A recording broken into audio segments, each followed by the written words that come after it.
Good morning, good morning. Or good mid-afternoon. Hello, Para. How are you today? It is quite a bit later than I would normally start this, but I stayed up way too late last night, playing a video game, which was actually one of the games that we looked at on stream yesterday, which was the superhero not visual novel, text adventure. It was really good. I highly recommend it.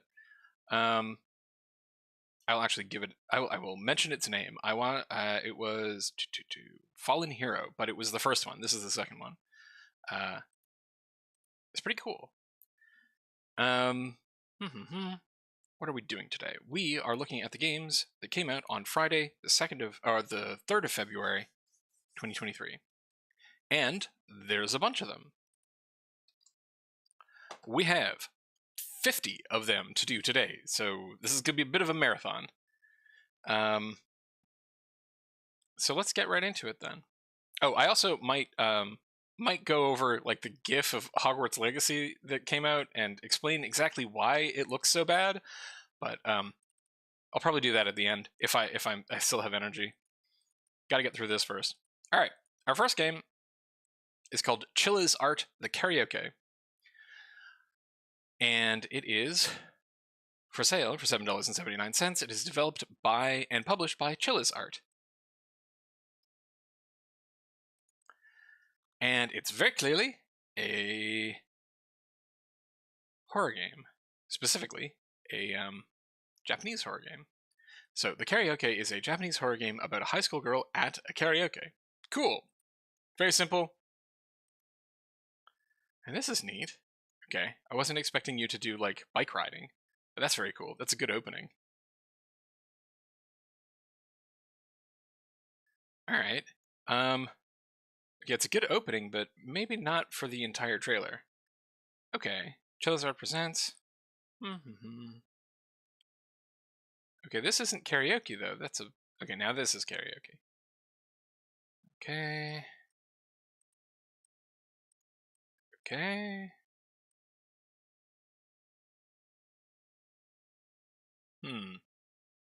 Okay, you need to put up a trailer for your game because it is out now. It's not coming soon anymore. You have to update that trailer.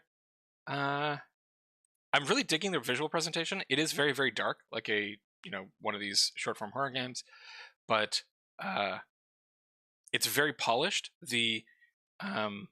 If we look at the beginning of this again, you can see that the flashlight that you're using, or the bike light in this case, it's very dark and it's not showing us a lot, but it's working, right? It's showing us enough. Yeah, a lot of polish on this one. Chilla's Art, have you made any other games? Oh, yes, you have. Okay, so Chilla's Art has made a bunch of games. Look at this, and it looks like they're all these short-form horror games. Wow, just tons of them. Okay, they released one in September. That did very well. They released one in March the year before. That did even better. Okay, so this is a series. Like, these people have been making these games for a while, which does make sense. It's extremely polished, right? And I think I'm saying I say polished too much, but basically this looks very competent. Like, these people have done this before. They know what they're doing. Very, very simple store page though. So I definitely think that these people are they're definitely not in the like Atomic Fabric Manalaki framework where they're releasing like a game a day, but I do think that they're probably releasing 2 or 3 games a year. But I would not be surprised if this studio has 6 to 10 employees, I would think, which is pretty high for most of the indie games that we look at. One of their best yet, right? They have fans. They have fans who are buying the next game in the series. Very cool. Played for 1.5 hours. Came for the horror. Stayed for the rhythm game. Nice. Okay, so they have a rhythm game that's like worth playing. Nice game from Chilla Art with great endings. My most fave game of Chilla Art. So we're not seeing that like people are like, oh, this is not as good as their previous game. They're like, yeah, this is the best one that they've made. Too expensive. Well, you did play it for 18 hours. Bought this game right away because I liked the previous game. This is different from their other games in my opinion. I didn't like the stealth aspect. Okay, that's fair. Let's see what their charts look like. Lots of people playing it. Very nice. Store page hasn't been up for a long time. Went up on Halloween.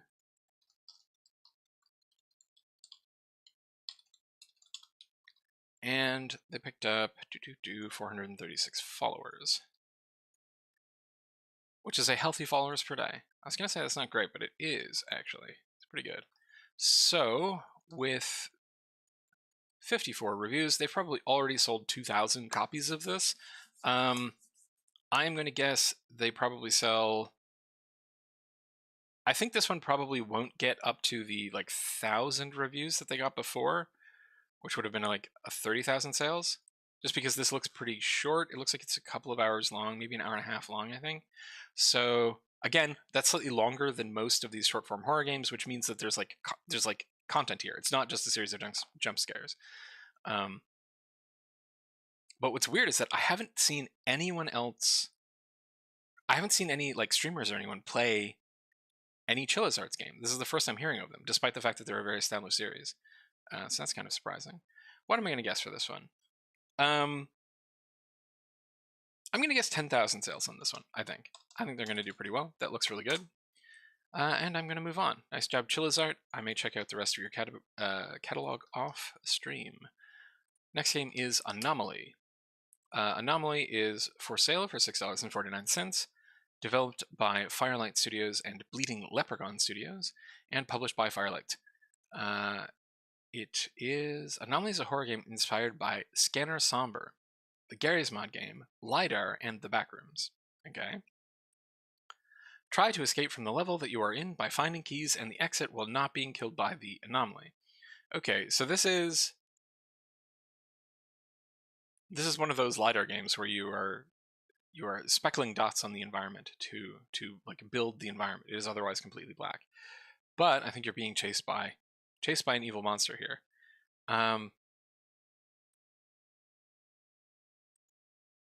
There's a very weird sort of jerky behavior that is happening. I thought I turned on the audio there for a second to see whether or not it was this footsteps of the monster or something causing the video to jerk, and no, that just appears to be a glitch that's persistent. I think that would be really disorienting.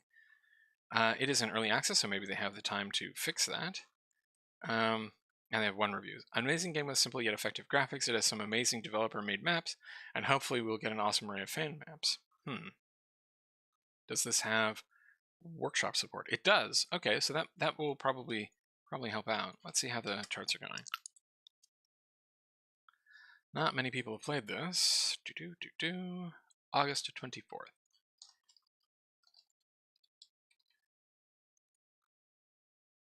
Picked up 17 followers, which is not many, meaning they probably did not do very much marketing. They have 1 positive review, though. What am I going to guess for this one? If this were the first game to use the LiDAR system, I think they would have gotten some press, but as this is, I think, the 3rd or 4th game to do this kind of visual, I'm going to say it's probably only going to get about 50, because there isn't a unique hook here to tell us why we have to play this game specifically, and not one of the other games that used a very similar art style. Alright, moving on to Armored Battalion. Armored Battalion is for sale for $11.39, down from $22.79, developed and published by Quidong. The purpose of this work is to truly restore the Great Patriotic War. What?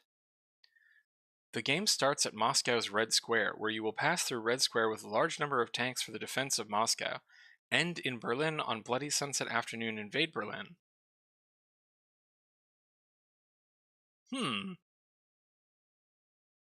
Those are choices. Okay. It looks like it's specifically a tank combat game, which makes sense because it's called Armored Combat, right? Armored Battalion. So this is a tank combat real-time strategy game, I think? And it's calling itself Panzer Battalion, even though it's actually Armored Battalion, and I think you're playing the Chinese and not the Germans. So, confusing text going on here. No reviews, which is unusual because historical war games typically do pretty well. So I'm wondering whether or not they did any publicity for this at all. Possibly not. June 12th.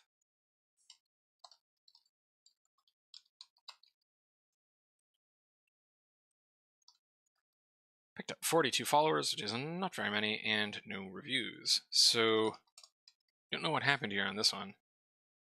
It's possible they just didn't tell anyone about it? I don't know. The text is extremely disorienting, so I can't judge anyone for being a little confused on that. What am I going to guess? 50, maybe? I don't know. Yeah, not sure about that one. All right. I am not recording times. I need to be recording times. Our next game is Back Rank Chess, which is for sale for $1.81, down from $2.59, and developed and published by Nucky. Do you like the endgame in chess? Here is a brand new chess variant. Defend the back rank against the onslaught of enemy pawns. Easy to learn. Advanced artificial intelligence. 66 handcrafted stages. Okay, so it's a chess puzzle game. Huh. Interesting. Okay, I can definitely see the appeal of this one. If you're like a chess person, you want to like specifically deal with this kind of like chess puzzle.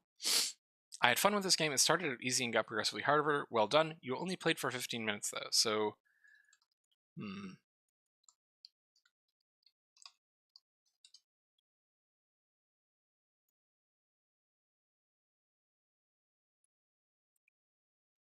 okay. Put up only on Saturday last, so 21st of January. Not a lot of time, and this is an odd capsule image here. Like the text choices in particular are a little strange. I think it's meant to invoke chess tiles, but it is not really doing that for me. I would expect dice in this game. Like looking at this capsule, that's what the letters read to me as, like dice. Okay. Picked up 4 followers and no reviews. Oh no, 1 positive review. What am I gonna guess? 40, I think, probably. All right. Moving on to Bank Robber. That's not the right number. There we go. Bank Robber, which is for sale for $3.11, down from $3.89. Developed and published by Games Bras. Harry, a bank robber, aims to rob a government bank, so he chose the day that the bank is open to visitors and takes the opportunity to carry out the robbery. Upon arriving at the bank, learns some routines of how things works, and then begins to put his plans into practice. Okay, so as the title suggests, this is a bank robbing game, where you just knife dudes. Okay.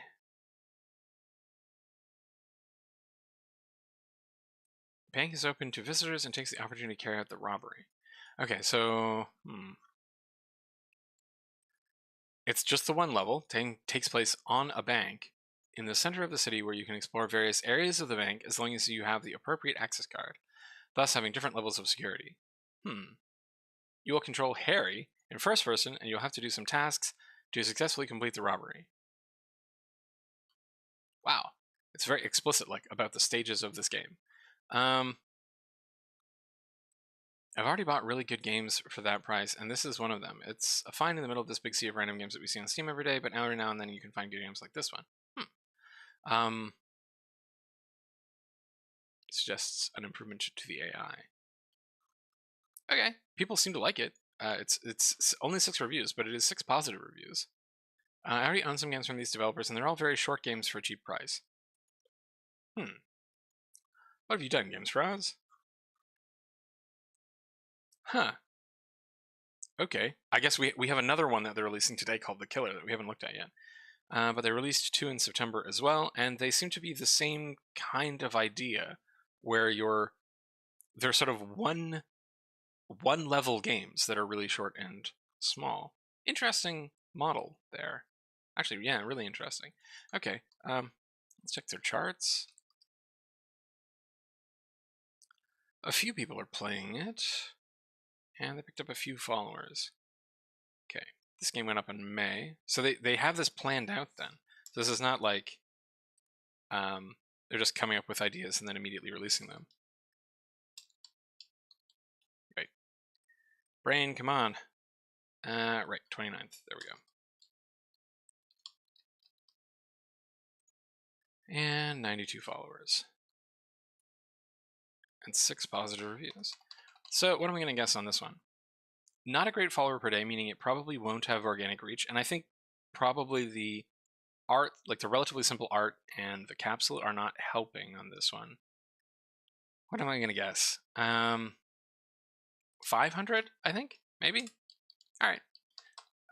Interesting game, Games Browse. And I would be interested in hearing about their business model. I feel like I should like interview some of these people. All right. Moving on to Brave Soldier Invasion of Cyborgs, which is our next game, for sale for $2.33, down from $2.59, developed and published by JM Netto Game Dev. Brave Soldier Invasion of Cyborgs is a pixel art platforming game with lots of action. Help the soldiers save the world from the cyborg invasion. Good luck! Very cute pixel art.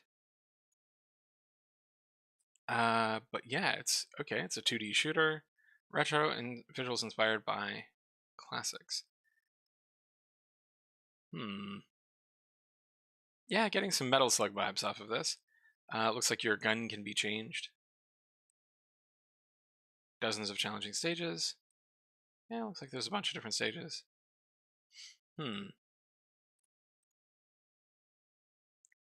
All right. Fight insane bosses.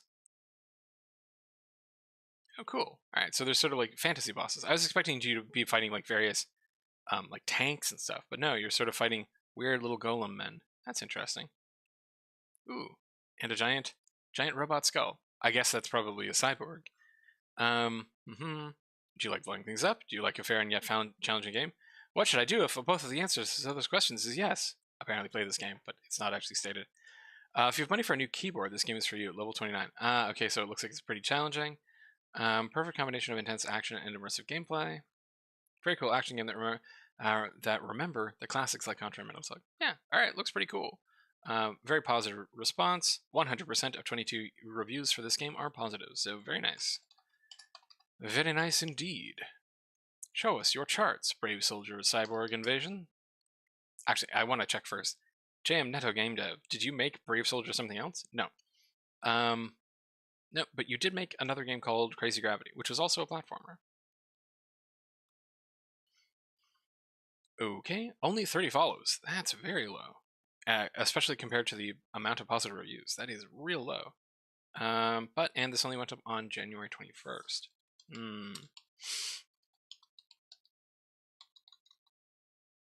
Pretty good followers per day. Very, very good follower to user review rating. So I think this one could have benefited from a stronger marketing campaign. Specifically on Steam. Based on these numbers, because they probably sold about 800 copies already, I'm guessing they probably have a mailing list or some other kind of customer contact system where they were able to contact a bunch of people and be like, hey, buy our game today. But I do think that they missed out on maybe not using Steam for that, because Steam is actually really good at that. So what am I going to guess? They're already probably at 800 or 900. I'm going to guess 3,000 for this one. Yeah. Guess it does look pretty cool. And moving on to Bugs and Bullets. Bugs and Bullets is for sale for $6.49, developed and published by Ludificor.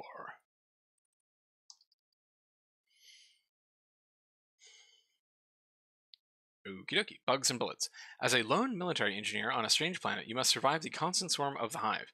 Shoot your way through millions of bugs, collect upgrades, and turn your turret into an unstoppable bug-killing machine. Huh. Interesting. Okay, so we have a combination of some kind of tower defense and horde survival.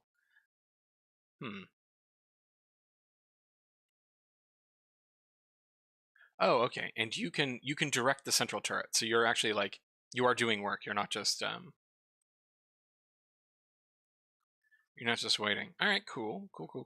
No reviews though, so this does not look like it's selling very much. I don't think the capsule is helping. I think investing in a like painted capsule showing like the bugs and the turrets would be good.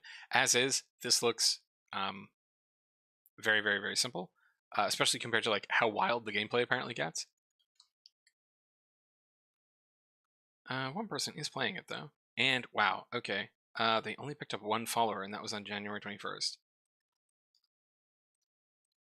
So not great in terms of marketing. I really do think that the capsule is probably the primary problem there.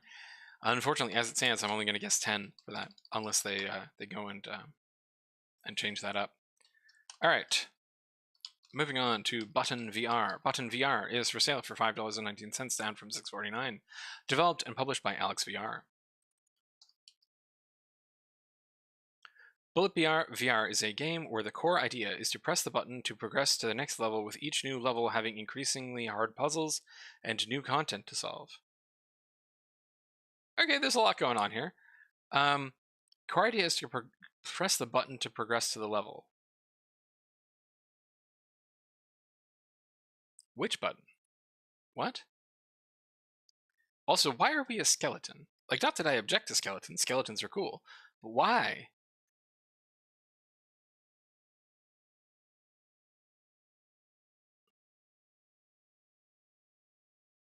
Okay. Okay, so now I get it, I think. I think this is a climbing game where you have to press the button at the top in order to go to the next level. Yep. Very odd that it's called Button and not like a skeleton climbing game or something.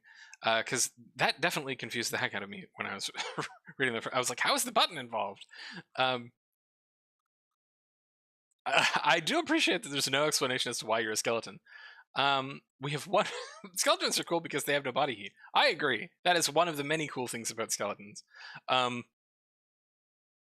This person, Apple, really likes it. They're like, physics feels good. That's cool, Apple. They did this review at 10 minutes into the game, and then they played for another 8 hours. So there's clearly stuff here for this.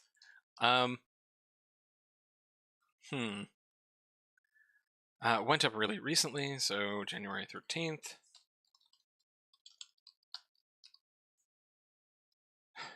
Only picked up 7 followers. I do think Button VR is probably the weirdest choice for a name for this game. Also, the capsule images, it's definitely not helping. I don't know why they grayscaled it. Maybe because you couldn't read the text or something. I don't know. Very odd choice of capsule there. One positive review from Apple, who really liked it. So what am I going to guess on this? 50, maybe?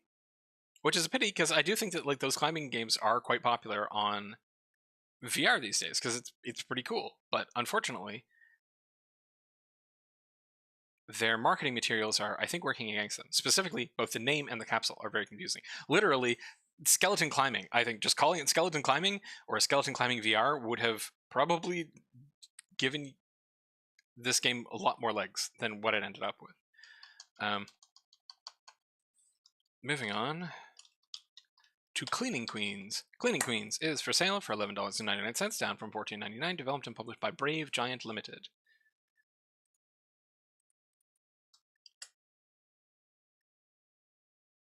Cleaning Queens. House cleaning has never been more fun. Just relax and clean now. Alright, we have a cleaning-based hidden object game, except where we're specifically...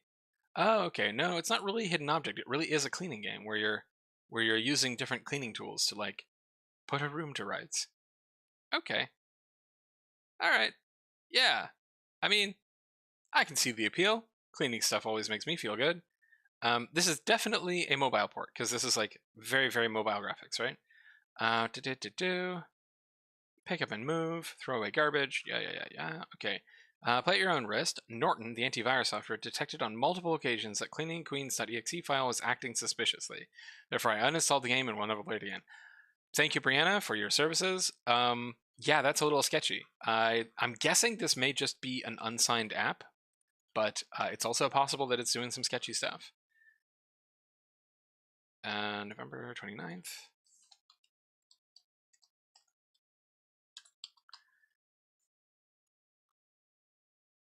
the reason why I suggest that it is probably just unsigned or like improperly constructed rather than explicitly nefarious in this case is just because like clearly a lot of work went into this. If you're looking at like really scammy games, usually they're much lower effort than this.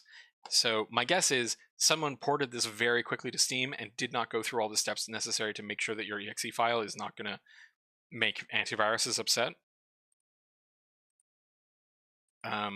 Because also like they very clearly didn't market this. This is one of those like mobile ports where they're just putting it on Steam to have it on Steam, not necessarily specifically to try and like capture a market there. What am I going to guess for this? Yeah, probably 50. All right.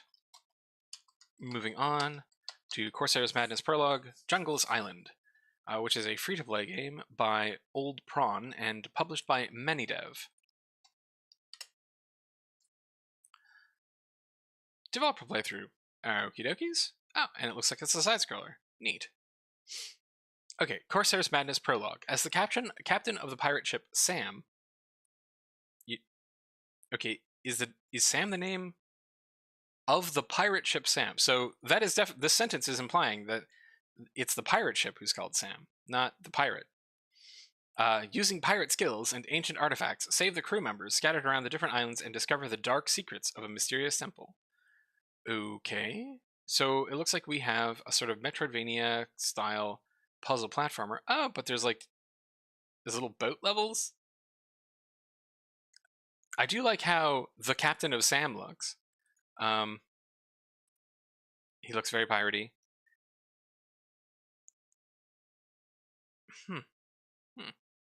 Okay. 51 positive reviews already. That's very good. This is free. Ahoy, me hearty! Thank you, Timeless. Are you looking for swashbuckling good time on high seas? People put in the work sometimes for Steam reviews, and I appreciate it. Account! And then sometimes people like Suicider here say account to go on the, and then 5 exclamation marks. And, you know, I can't argue with that. This game is a great gift for all fans of 8-bit games. Hey, Crows here. I thought this was a new mechanical keyboard. What? What's the best Corsair product? Blah, blah. Okay. All right. Annoying Crow is making an extended joke about the fact that it's called Corsair, and there's a computer part company called Corsair, blah, blah, blah. Okay. This game is coming out next week, and if the response to this... Wait. What? What?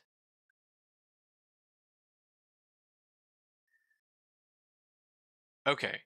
Sorry. I got very confused there. All right. So, this game is called Corsair's Madness Prologue. I assumed that this was the early part of a game called Corsair's Madness, right? Except that the game that they have linked here is not called Corsair's Madness. It's called Perseus Titanslayer. And it's by a completely different studio.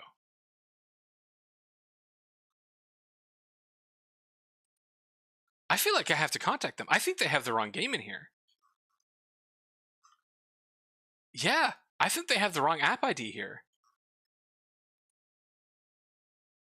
Yeah, because they do have... The actual game, Corsair's Madness, exists, but they're not linking it from their page. They have some other random game linked there. Wow. Okay. Yeah, I might try and contact these people on Twitter, because I think that is going to hurt them. Because like clearly people want to play this game. I'm going to take a note here. Hey, contact these people on Twitter about their store page. Because that's bad. They would get a bunch of organic traffic from this that they are not going to get because they are linking to the wrong person. They're not even linking to it anywhere else. Weird. Weird. Okay, wait. Let's check the charts. 25 players right now. 362 followers for their prologue. But let's go find their other game, and see how it's doing too.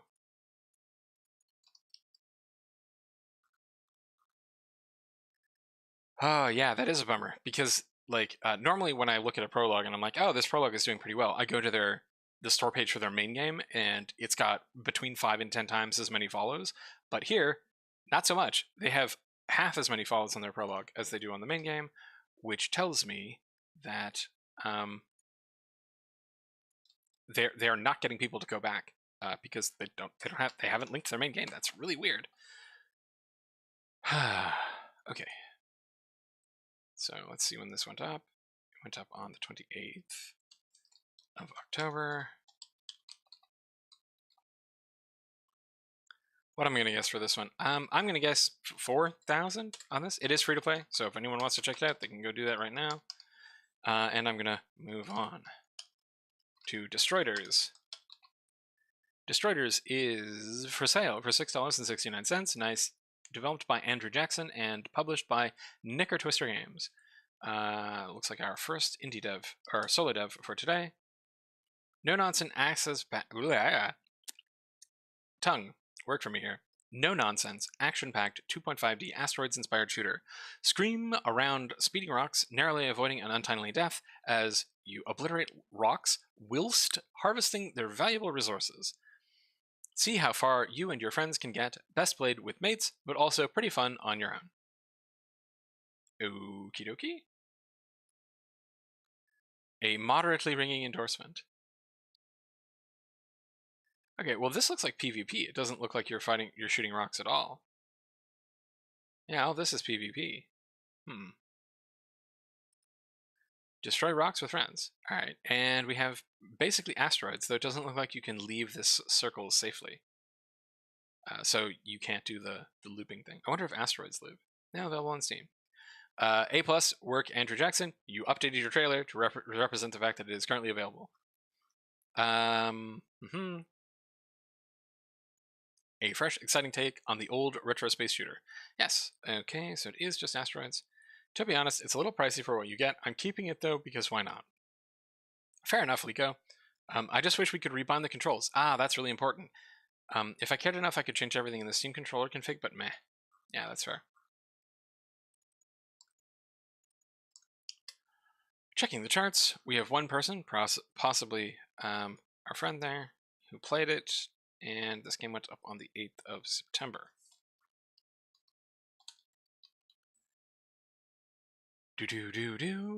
Only picked up 8 followers, which is pretty low, and then the 1 positive review.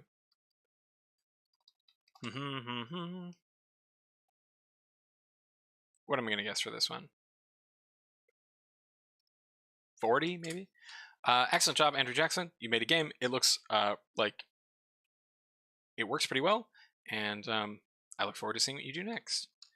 Moving on to Doodle TD, for sale for $1.29, developed by Two Horn Studios and Lunatic Studios, and published by Lunatic Studios. Tower defense game with grayscale artwork, upgrades, and unique artwork. Was inspired from Dreams by Lunatic, co-creator. Had about a tower defense game with old school graphics, unique art choices, and very familiar feel to retro video games. Interesting. All right, so this was inspired by a dream of one of the developers. That's kind of cool. Looks like a very classic tower defense. I'm guessing that this is probably a first-time game for these guys. Oh, wait, no. This is actually a second game, though the first one was released on the 30th of December and was also grayscale. I'm guessing the developers on this one are rather young, in which case, congratulations. You made apparently 2 games. Very nice. This went up on January 21st.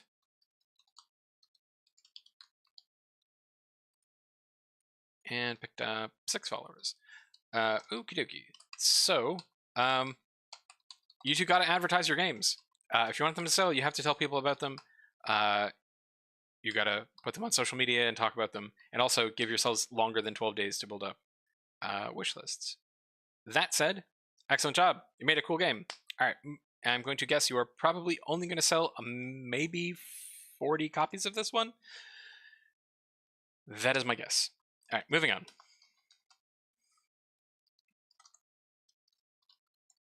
To Extreme Car Drift Simulator, which is for sale for $1.09, down from $1.29. Developed. Okay. So this is our slightly less prolific pair of developers.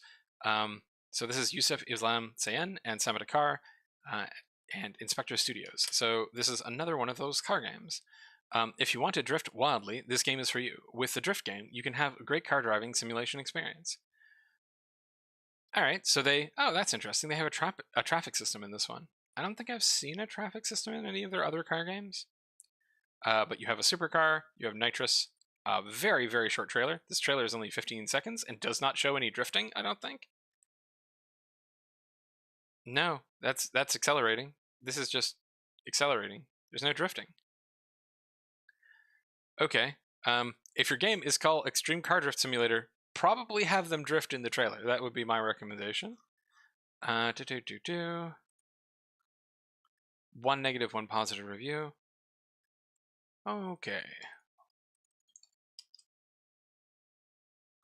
3 people played this, and it went up on the 21st of January. Got 16 followers. People do like drifting. And 1 negative, 1 positive. So what am I going to guess on this one? 100, maybe? I would say, I think this one is probably the most polished of their car games that I've seen so far. The UI is a bit oppressive. Like this UI should probably be moved around. But it's a good capsule. I like the car with the little mouth on it. All right. Yeah, gonna move on to Fantasya, or Fantasya. Not quite sure there. For sale for $4.99, developed and published by Endev. The planet of Fantasya is in crisis from Planet Eater. Let's save the planet Fantasya by dispatching a commando from the planet Endev. Okay, Endev is a planet as well as a game developer. Pretty cool. A planetary protection agency. Is Endev a planet? Or a planetary... Okay, whatever. Moving on. Character defense using cute SD characters. Choose the skills the characters have to your liking and unfold various tactics. Okay, let's see. Is this an auto battler? Please level up and grow your crew members through the experience gained from clearing the stage. A special container, Pandora, made to contain planet eaters, can grant special powers to crew members. I'm gonna guess this is an auto battler, because it is flagged as casual and tower defense. And I don't know if tower defense is exactly accurate, because we don't actually have towers, but we do have characters. So I think this might be a lane-based auto battler, I guess, with sort of visual novel style stuff. Very wildly varied art style designs on all of the characters. And no reviews.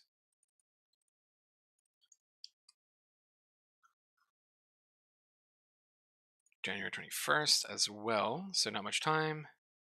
9 followers, and no reviews. Endev, have you made other games before? No, this is your only one, and wow! Wait.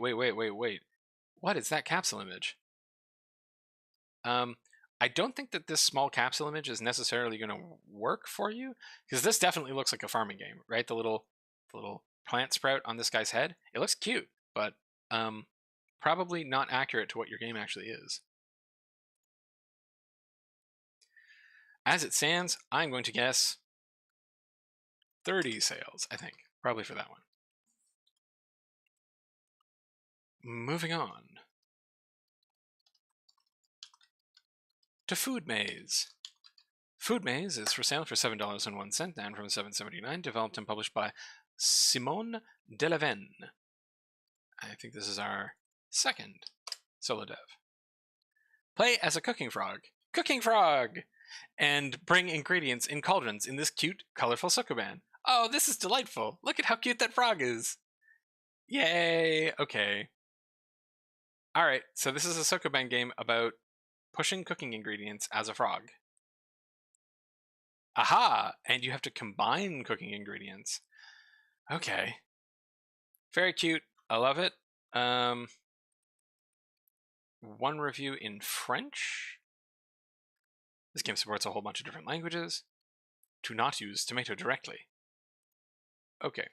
So I will say this does not look like a particularly tight Sokoban game. The levels are very wide. There aren't a lot of obstacles, but I guess it's mostly about assembling the recipes rather than avoiding obstacles or really turn counting. January 10th.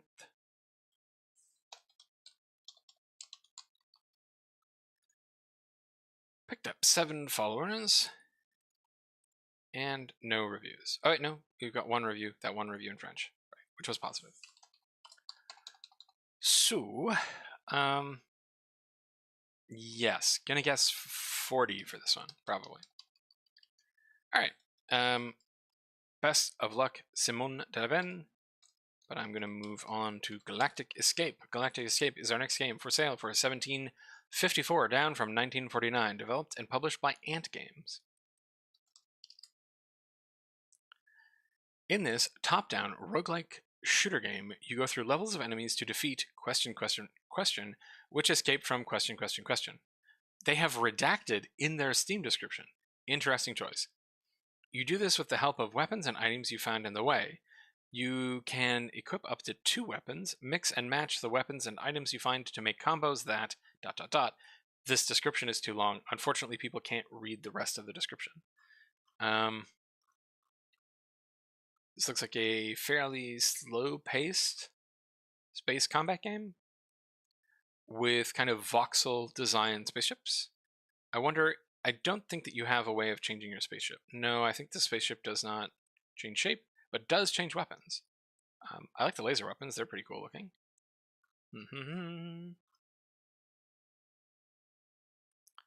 The levels are randomly designed. It's a pretty fun game. The boss battles are really fun and fleshed out, worth a try. One review, and this game is in early access. Okay, cool. Checking the charts. Store page went up on 12th of July, 2022.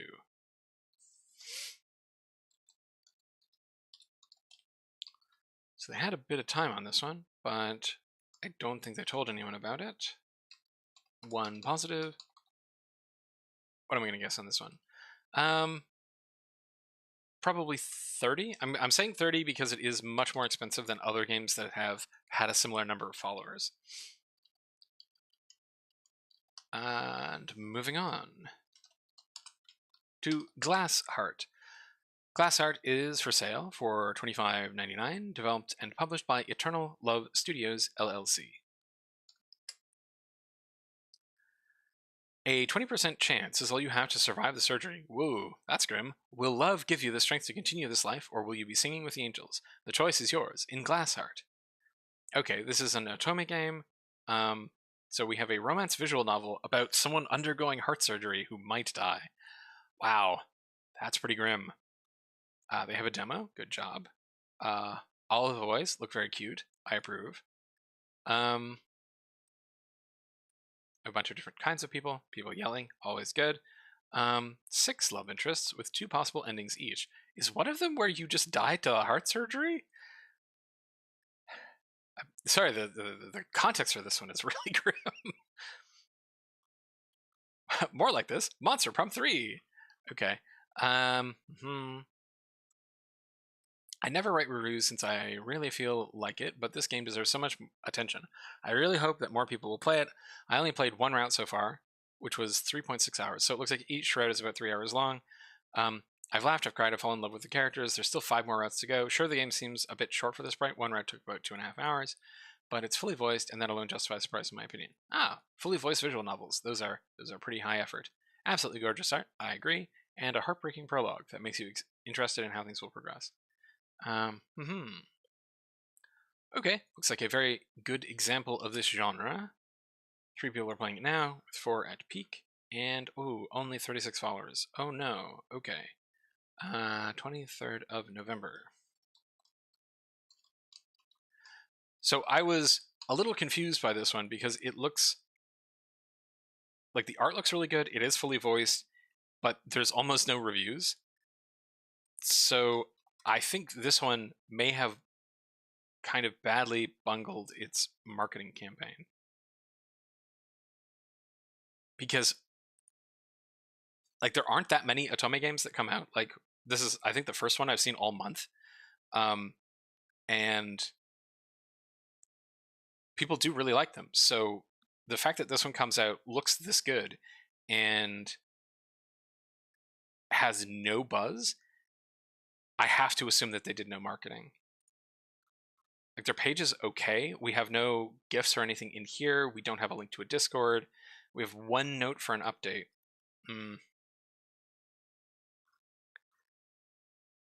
Yeah. Yeah, I have to assume that they just didn't market this.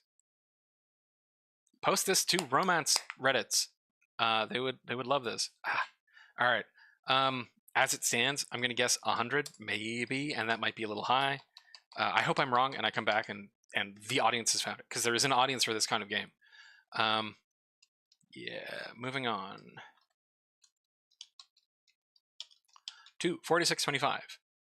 Guacomole, which is for sale for $4.99, developed and published by Cody Harmon, who I think is probably a solo dev. Guacomole is a classic arcade shooter with a twist. Survive endless waves of chip enemies with only one bullet. Oh, you're an avocado and you're shooting your pit.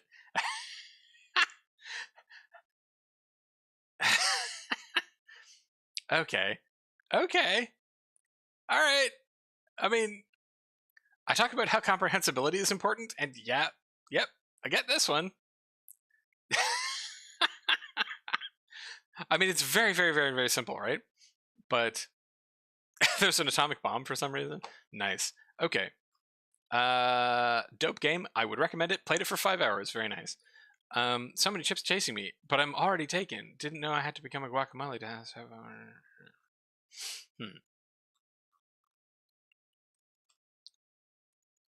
3 reviews. Did you market this? No. All right. I didn't think so. Because again, this is one where it's like, there's probably a market for this. I think people would find the game where you play a little avocado and you have to avoid being turned into guacamole pretty funny.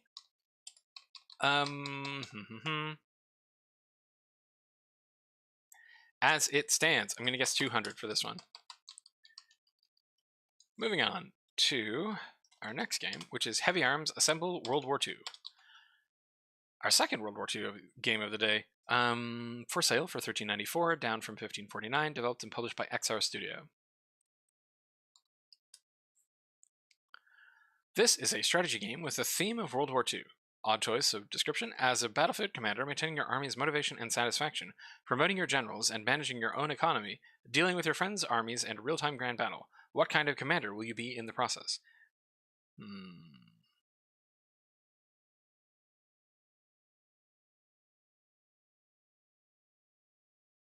Okay. Okay, you can modify tanks. Looks like there is a real-time strategy element to this as well. Mixed reviews. So I don't see anything particularly egregious in the mechanics or gameplay here. It isn't early access. What are people upset about? Oh, nothing. Not seeing anything. A bunch of complaints in a language I don't speak. So Chinese. Okay. So the English players like it, and the Chinese players do not. Or some of them don't. Okay. Interesting that it has this much of a mixed reviews, though. Some people are playing it, and they had quite a few followers. I think this is using Cinti assets, so there's some like purchased assets being used here, which is not a bad idea if you have to make a big game. Went up on September 19th. 2021. So this has been in production for a while. What am I going to guess? They have probably sold about their followers already. Like they're right in line with their follower count. I'm going to guess, because this is early access, and if they continue to support it, it could have some lags. I'm going to guess 4,000 for this one. Yep, that's my guess. All right, moving on to Helvetii. Helvetii is on sale for $17.54, down from $19.49. Developed by Team Quawa and published by Team Quawa and Red Art Games.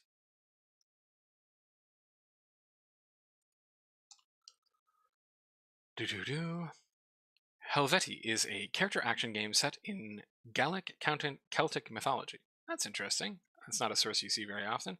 Challenge the ever-changing rot with 3 characters. Use the gifts and powers bestowed by primal deities, and show your mastery of combat by pummeling, juggling, and slamming your enemies in a gorgeous 2D presentation. I agree. The art is very pretty. Look at this.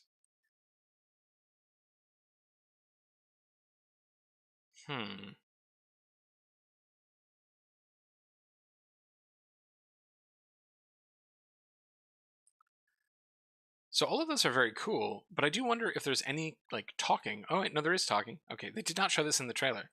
Look at this owl guy. I like this owl guy, look. Alright, this looks very cool. 10 positive reviews. Great game. I love the artwork, eager to discover more of it. So far, so good. Back in 2019, so I think this was a Kickstarter game. That is an astonishing amount of hours for a game that was released today. TLDR, this is generally a neat and unique game that mixes the best parts of Vanillaware games, roguelites, and combat of games like Hollow Knight and Blasphemous. Alright, cool, great presentation. Positive all around. Is this a 1.0 release?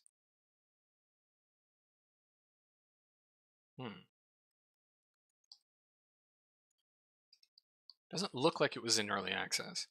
10 people are playing it now. And this has been in production for some time. Yes. For quite a while, actually. Alright, they picked up 1,000 followers, but that's slightly below the, like, 1 follower per day, which means probably they needed to be doing more ongoing marketing during this period of time. Because we have some healthy interest to start with, and then a big bump. I'm guessing this is a festival, and then a fairly slow growth, like entire months where they get maybe 10 followers or something, and then again a bump, and then another little bump, and then a big bump this week. So I think this is probably like pre-launch promotion, which is good and important, because they went from 800 followers up to 1,000. 200 new followers in a week is very good, but it does kind of show that I think had they been doing that kind of promotion work the whole time, I think this could have been a big release, because it looks really cool. As it stands, they are under the 10 review threshold, which means that they are not going to get pushed by Steam in that, like, essential first 24-hour window.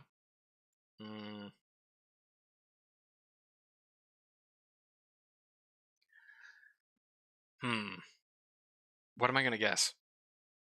3,000? That might be too high. 2,000, I think.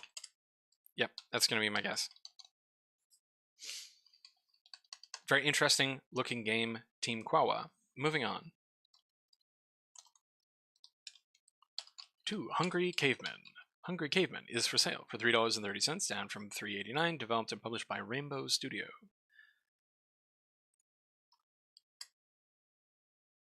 Cenozoic jump action adventure with Hungry Caveman. Okay, we've got a little hungry caveman. I wonder, wow, that is a leap. And you hit people and they explode into meat. Starved well. Alright, this is hilarious. It definitely seems more like a mobile game than a game that you would play on Steam a whole lot. But it looks very funny. Alright, no user reviews. a simple but sophisticated hunting system. All right. I mean, personally, I'm on board with this, but it does not seem like there was much response on Steam. Oh, 7 people did play it, though. Just no one saw fit to give it a review. Store page went up on the 8th of October last year.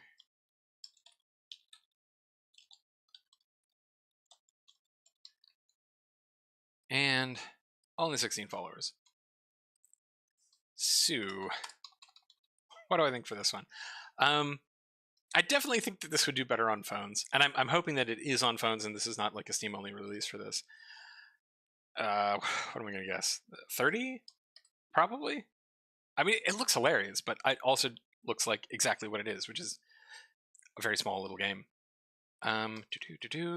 Moving on to I'm looking for 3,024 people. What an interesting name. That is a really fascinating name. I'm looking for 3,024 people, and it is for sale for $23.39, down from $25.99, developed and published by Battalion Game Studios. We have some spooky faces and a developer broadcast. Or no, a community broadcast. I like this guy's beard. Okay. Can you run, swim, and use your shotgun without your eyes? I mean, I wouldn't be able to do that. I'm looking for 3,024 people is an alternative reality game whose story spans from 1974 to the present. In the continuation of this adventure, you will have to complete missions with other players and participate in a blind experiment. What?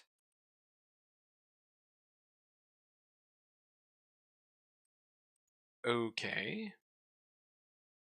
Okay, so immediate comprehensibility problem. What are we actually doing? Is this a video game or is it part of an ARG? Like, is it a video game component of an ARG? Making an assertive entry into the games industry with the alternate reality game I'm looking for 3,024 people. With its remarkable story, internal dynamics, and real-world interactivity. Okay, so there is a real-world component to this. The alternate reality game is an interactive, networked narrative that uses the real world as a platform and employs transmedia storytelling to deliver a story that may be altered by players' ideas or actions. Not telling me anything. Sorry. What do I do?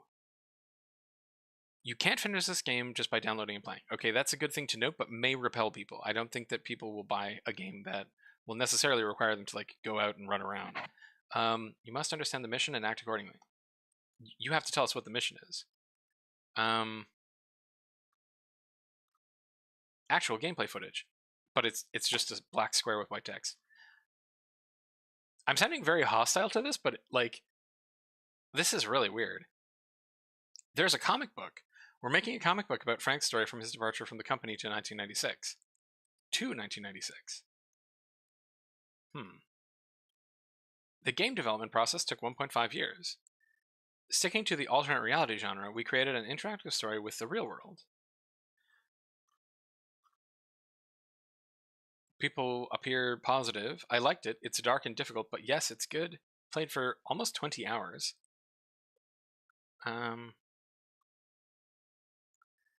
The only language is English, but I feel like the English mastery here is kind of low. Like, this feels like an ESL game, just because of how the writing is. I don't know. Maybe that's too harsh. I don't know. This one's weird. This one's very weird. One of the ones where I am left very confused. Store page went up November 23rd.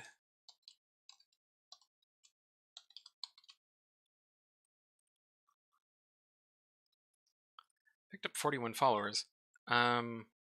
Big jump in the last few days. I think this is when they started doing marketing. I'm still confused as to whether or not this is part of an ongoing ARG or whether or not it is an ARG. It is primarily a video game. So that leaves me very confused. Gosh, what do I say?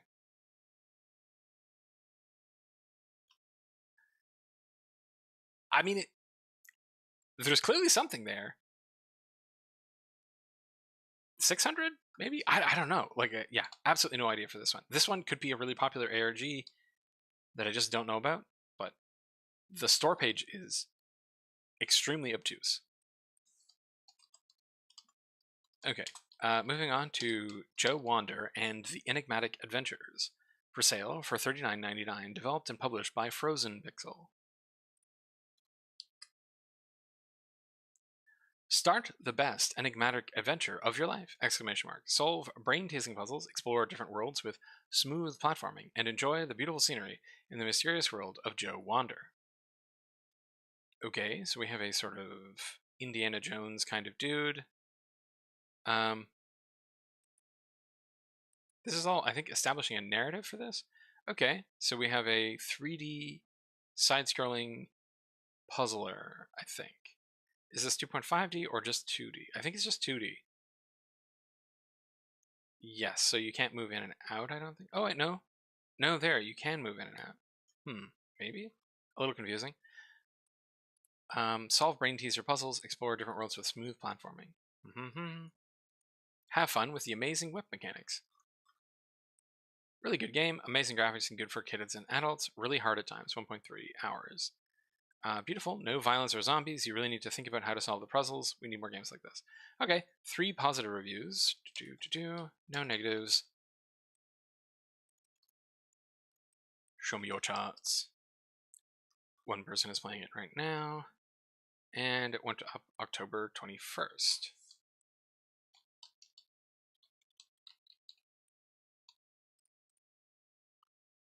Got 101 followers, which is not bad for a puzzle platformer in 2023. Almost 1 follower per day, not bad. Very high price for a puzzle platformer these days on Steam. I would expect a game like this to be priced maybe $10, but at 40, it's quite a lot. I'm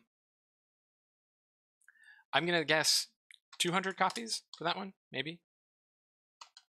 All right, moving on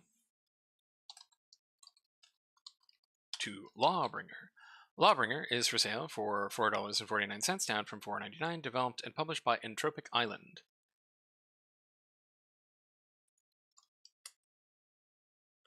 Lawbringer is a fast-paced arena fighting roguelike. Hack and slash and shoot your way through enemy horrors to appease the autarch. The faster you slay your enemies, the greater his favor. Pick up game-changing skills and a variety of weapons, kill fast, grow strong, and cheat death. Lovely capsule image, this is very, very cool. Interesting that the protagonist does not... It's a different hat, right? Like, this is...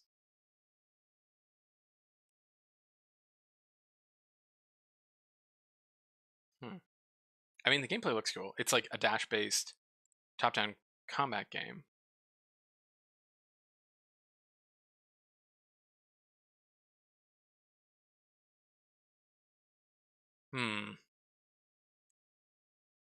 The environments are pretty samey.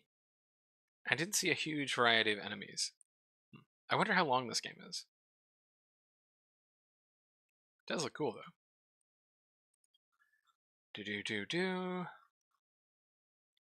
Gameplay control is stupid. Overall game has you on a ridiculous low time limit, which feels bad. Even when you're doing well, it goes so fast it feels pointless. Trying to aim with an Xbox controller feels bad. I was standing right next to enemies and missed consistently with my melee attacks. Guns are cool, kind of overpowered, but with very limited ammo. To be noted, this game is incredibly hard as it stands. That being said, I really like the challenge of the game like this. Okay. So, consensus here, game is extremely difficult. The one person did not like the controls, and I suggest maybe a casual mode. So, yes, I think that this game may be slightly overtuned. 5 people played it yesterday, only 1 person playing it right now, and not many followers. Went up January 21st. Nope.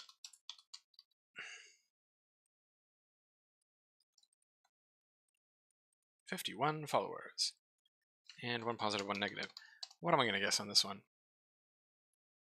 Well, for one, game wasn't up for long enough, needed to do more promotion. I also feel like this one probably needed more playtesting. That's what the reviews tell me. It tells me that like they needed to get more people to play this for longer and to give feedback on like game feel and difficulty mostly. It does look like the bones of a really cool game is there though, so possibly they can patch it and like tweak the difficulty based on feedback. But yeah, that's what I'm getting from this one. I think they needed more playtests and more people to try it, because like followers per day, interest is here, incredibly short lead time, and very mixed reviews that are actually kind of agreeing with each other. The one thinks it's worthy of being negative and more than the other. So what am I going to say on this one? If they do external marketing and they fix the problem, they could sell a couple of thousand, I think, because it does look really cool. If they don't do that, they're probably only going to sell 200 or so, though. So I'm going to put 400 to hedge my bets either way. I will probably be wrong regardless of how this plays out, but that's my guess. Moving on to, oh no, what I think is probably a political game. Lawnmower game, find Trump. Oh, this is another Lawnmower game, except it's got Trump in it. Uh-oh.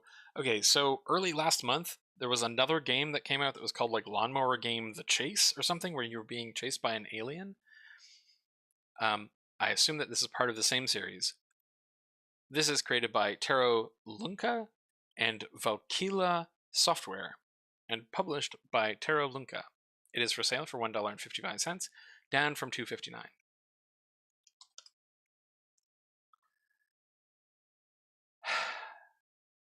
Okay, Tero Lunka. Right. Lawnmower Game UFO Chase. One of the first games that I reviewed. It was on January 15th. Today, Lawnmower is back. Now your mission is to drive awesome lawnmower in big open world, collect items, and finally find legendary Trump. Okay. Crow's here. Thank you, Crow, for joining me here. All right, once again, Kaka. Crow is the first one to review the game on Steam. Of course, it's one of the best series of all time. Not so sure about that. The Lawnmower games presented by Tero Lunka, Kaka. Breath of the Wild has jack crap on the open world adventure. Crow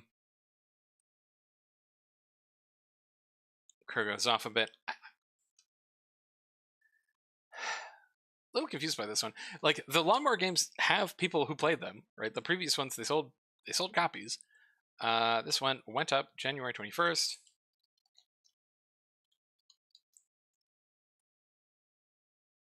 Only picked up 5 follows, 1 positive review by Crow, and I'm going to guess maybe 40. Moving on to Legacy. Legacy is for gonna try that one again. Is for sale for $5.69. Nice. Developed and published by Fire Danger Studio.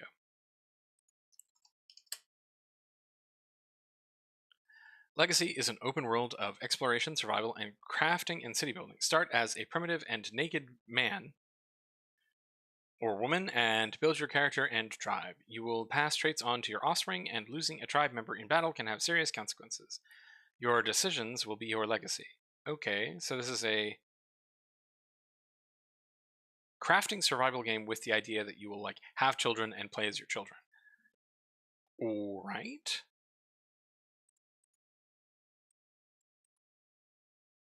Okay.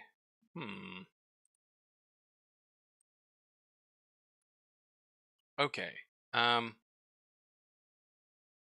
Single player fantasy RPG. The ground looks like extremely flat. And no reviews. Okay. Let's check the charts. Game went up on August 5th of last year.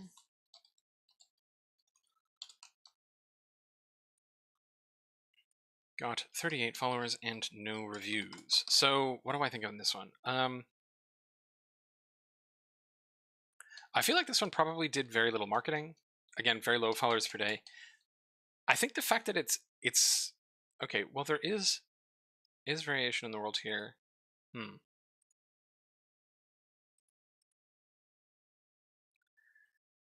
I don't think the capsule is helping. I think you probably needed a painted capsule for this game. Probably with like something to do with like a family. The fact that this game is focusing heavily on the fact that you are going to be playing your children and then does not show children in any of your marketing materials is a bit weird. Okay, no, there was a child there. We saw a child walking there, I think, briefly. Yep, there's a child. All right. Fire danger. Have you made anything else? No, this is your first game.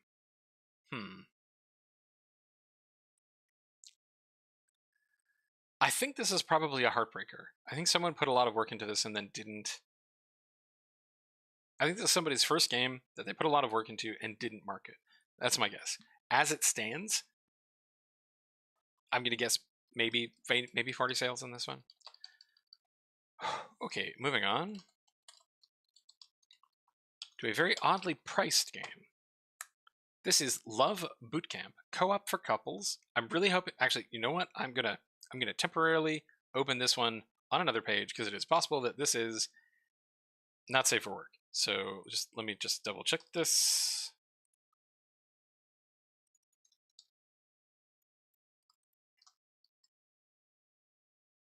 Does not appear to be. No. Nope. Wow, it is much weirder than I thought. Okay. Okay. So, this game is on sale for $146.24, down from $194.99, developed and published by Married Book. Love Bootcamp is a relationship application for married couples looking to improve their relationship, overcome marital disputes or issues, and build a stronger and more intimate bond with your partner and improve your communication and time together. This is not flagged as software. This is flagged as a game. Though it's calling itself software here. That menu looks very Renpai-y?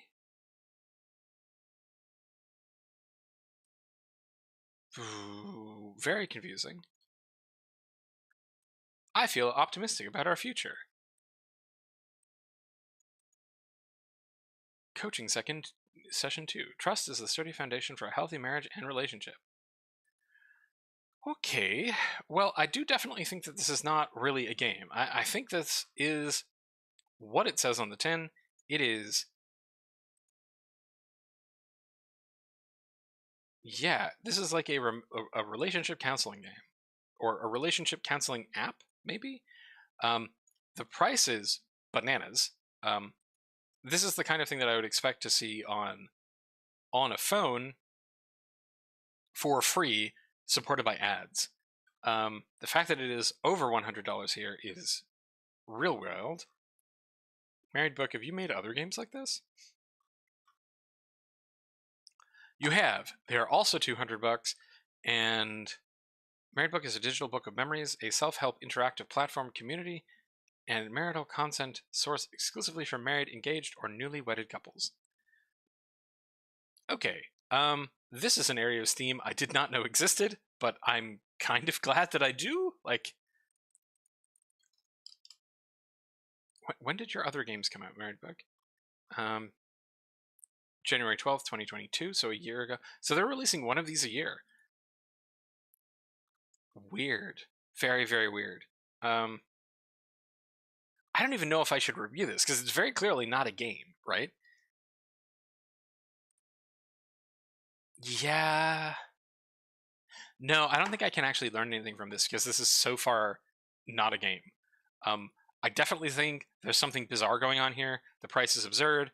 The fact that they come out with one of them a year, they're all kind of the same.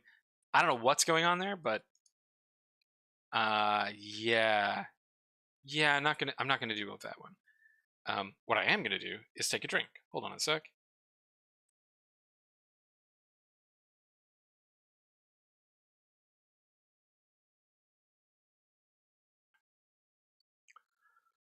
Okay. Man, that was weird. All right. Moving on to M.U.D.S, Mean, Ugly, Dirty Sport, which is for sale for $6.02, down from $8.99. Developed by Golden Goblins and Rainbow Arts, and published by Ziggurat. We've seen Ziggurat before, haven't we? Jump into Gridiron Mayhem with M.U.D.S, Mean, Ugly, Dirty Sport. This top-down action sports game combines rugby, RPG character development, management simulation, and strategy into an original title you'll have trouble putting down. And remember, the only way to win is to play dirty. Wow, we've got like sort of... This is giving me Blood Bowl vibes, right? It looks like Alien Blood Bowl, I think.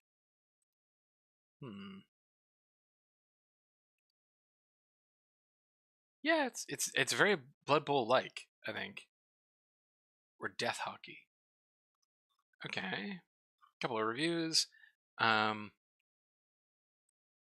It's Mean, Ugly, Dirty Sports, and is finally on Steam. Okay, this is the original version of the game from 1990, running on DOSBox. Okay, so this is just a DOSBox port of a game from 1990. It does not say that anywhere. Okay. Judging by the number of reviews, this probably was not actually marketed. Yes. Okay, so this is... Wait, let's double check Ziggurat. Ziggurat, are you the one who's been doing...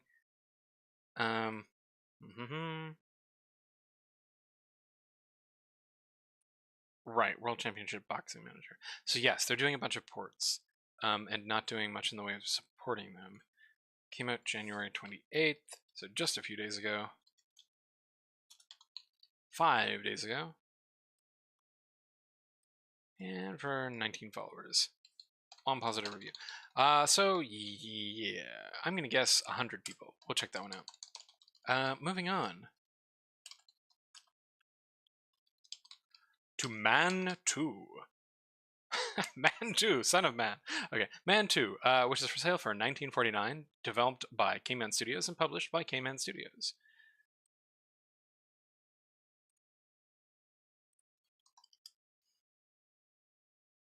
Join Man as he fights lawyers, bad guys, and invaders to protect his loved ones. This is a 3D fighting game with 3D movement. Oh boy. That doesn't look like Man, that looks like Woman. We have a 7-second trailer where he just jumps straight up. There's a bunch of boxes that are around for no reason, and the character does not appear to lean forward while walking. Okay. The description is pretty much the same. This game features non-stop action with different game modes. Instant action mode features standard, state-of-the-art 1v1 fights. No reviews. So, I do wonder at the intention of people who release this kind of game. Like, it's kind of taking the piss. Like, look at the capsule. It's just a stick man. It's called Man 2. I'm guessing there isn't a first game by K-Man called Man 1. No, but there is Man 3 coming out in 5 days. So, is it a joke? I feel like it's a joke, but I'm not quite getting it.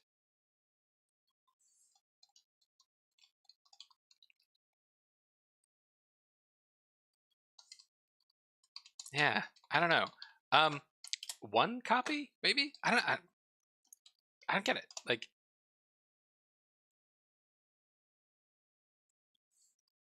I don't get it. I'm gonna move on because this could bother me all day.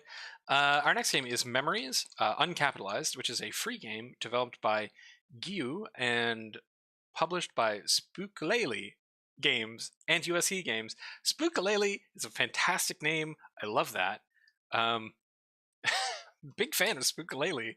All right, Memories is a sapphic visual novel dress-up game where clothes are linked to painful memories of a failed relationship. Ah, okay. The art style is very soft and pastel and adorable. Big fan of this. It doesn't look like we get to see anyone's faces. It is a free-to-play visual novel, and it is first time full out crying at a game. It's so good. A couple of reviews. This game made me cry. So this is a very sad game, I think, and a very short one. It looks like it's about half an hour long. Crow is here. Okay. Bunch of reviews for a very, very short little game. Lots of people playing it. Okay, who made this? You. Have I heard of you before? Nope, this is your first game.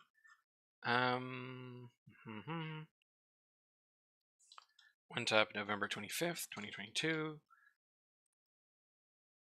Only 49 followers.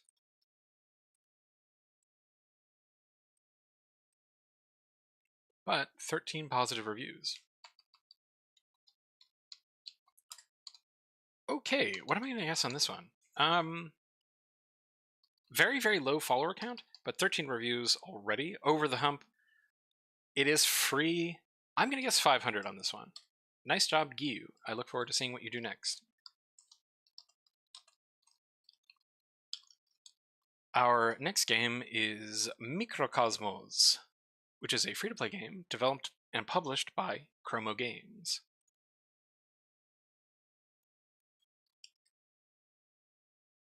Crow is here. Mikrocosmos. This is a party game that combines trading and action elements. Your goal is to establish good trading affinities with planets through trading. Of course, your competitors won't let you easily grab a whole piece of cake. Burning, killing, and snatching, ... perhaps inevitable. Okay, I think they probably need someone who is good at English to go over and edit their caption here. We have some kind of space combat. I do like the design of the spaceships. They're very weird looking. And it looks like there's meaningful stuff based on like what is attached to your spaceship. Yeah, they're very strange looking little spaceships, but I dig it. I dig it. Nice art style. The capsule image is very odd. Like, we're definitely seeing the little spaceships here, but they are not reading the spaceships. How to market a game is always like, hey, if you have a space game, you have to put a spaceship and an ion trail to like show that it's a spaceship.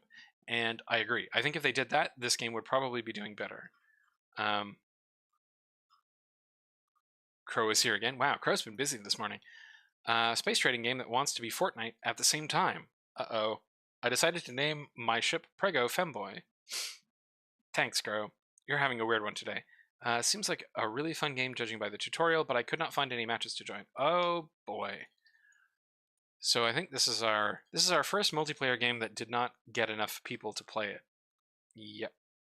Yep. Store page went up the 21st of January. Yeah. Yep. This is a multiplayer heartbreaker, everybody. 3 positive reviews, so it's probably really good, but they didn't tell anyone about it. 12 days is not enough time, and they needed to do marketing. Even though it's free, there's marketing you need to do. The game will not sell itself if people don't know about it. Bummer. I'm going to guess 150. Maybe 150? Yeah. That's about my guess. But I don't think people will stick around with this one. Again, if people cannot play your multiplayer game, they will not play your multiplayer game. They will just leave.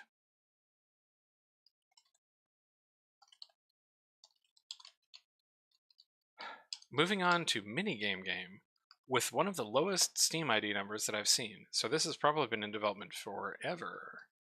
It is for sale for $17.54, down from $19.49, developed and published by Downcast Games LLC.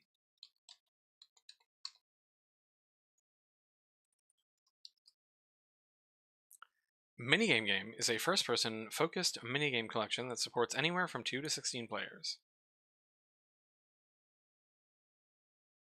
Interesting visual styles. Oh wow, it's a first-person shooter. What? First-person focused minigame collection that supports anywhere from... Okay, so it is a first-person shooter, but also you're playing sort of... Okay, now it's a third-person punching game?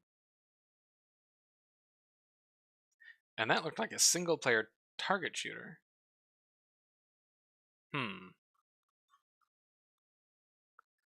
Early access. Is this a release out of early access? No, this is the early access release. Okay. Simple and fun, easy to pick up quickly and play a few rounds with friends. Being a child of the 80s, I really like the design of it and will definitely play a game. Minigame Game is the name, alright. Yeah, I agree. Like, it sounds funny. My friends and I are having a blast. There's a graveyard game, and it's sort of like musical chairs. Huh. Okay, so this seems like a party. That'd be my guess.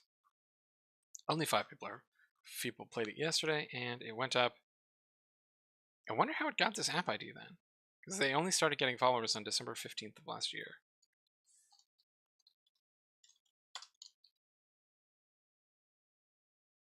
"25 followers. I think this game definitely has a comprehensibility problem where it's sort of, there's too many minigames. I think they kind of needed in the trailer, they needed to be like 12 different minigames or something, like 12 different first-person combat minigames or something. I don't know. Hard sell this one, I think. As is, people are liking it. We've got 4 positive reviews and no negative reviews. So what am I going to guess? 200? Yep, that's what I'm going to guess. I'm going to guess 200. All right. Moving on to Move Nature. Cool. On sale for $1.94, down from $2.59, developed and published by Motion Game Studio. Immerse yourself in the world of Move Nature. Discover hidden animals to solve relaxing 3D isometric puzzles as you manipulate the world by control the weather, scale, and move nature.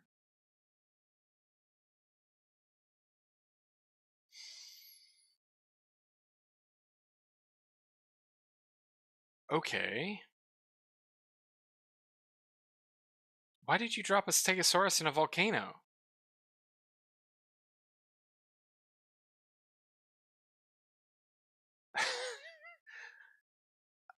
I mean, this is kind of neat, but what is the point? Like, okay, you're trying to discover the animals, to click on them, I think. But then why did you drop the Stegosaurus in a volcano? Huh.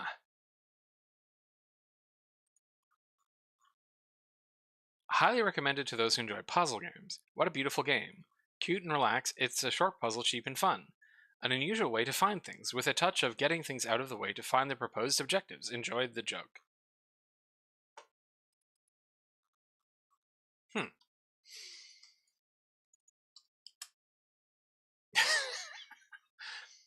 Okay. Game went up on the 21st of January. Picked up 18 followers, and somehow also 4 reviews.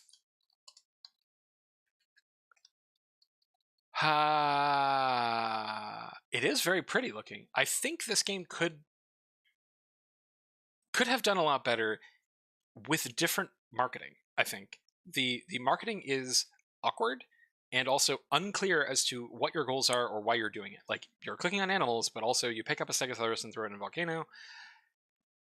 You can scale things, you can change the weather. Like, there's some cool stuff there. But I feel like there's definitely a barrier to comprehension. Also, again, very, very short marketing time. So, again, gonna guess 100, maybe. That's lower than the 4 reviews would suggest, but I just don't, I don't know. 200? I guess? I don't know. Motion Game Studio. Interesting idea.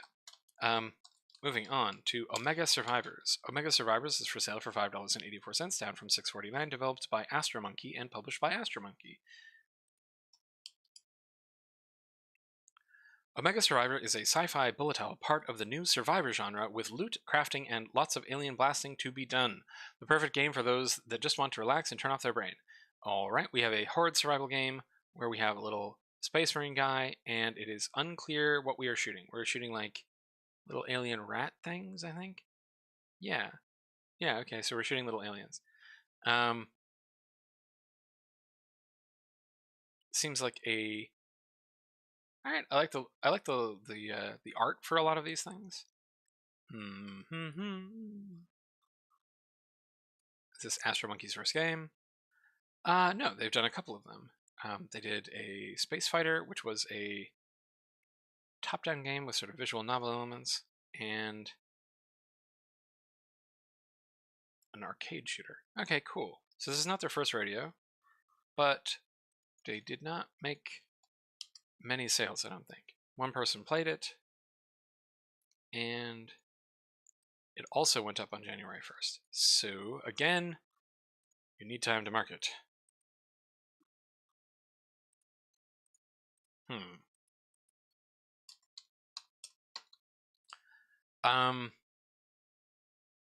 What do I guess for this one? I'm gonna guess 40, maybe, I think. As I've been saying, the horde survival genre is now very cluttered, and you need a hook to stand out, and I don't see a hook there. Unfortunately, just like a change of trope genre, like just changing to sci-fi rather than fantasy, which is what most of them are, is not enough in this case.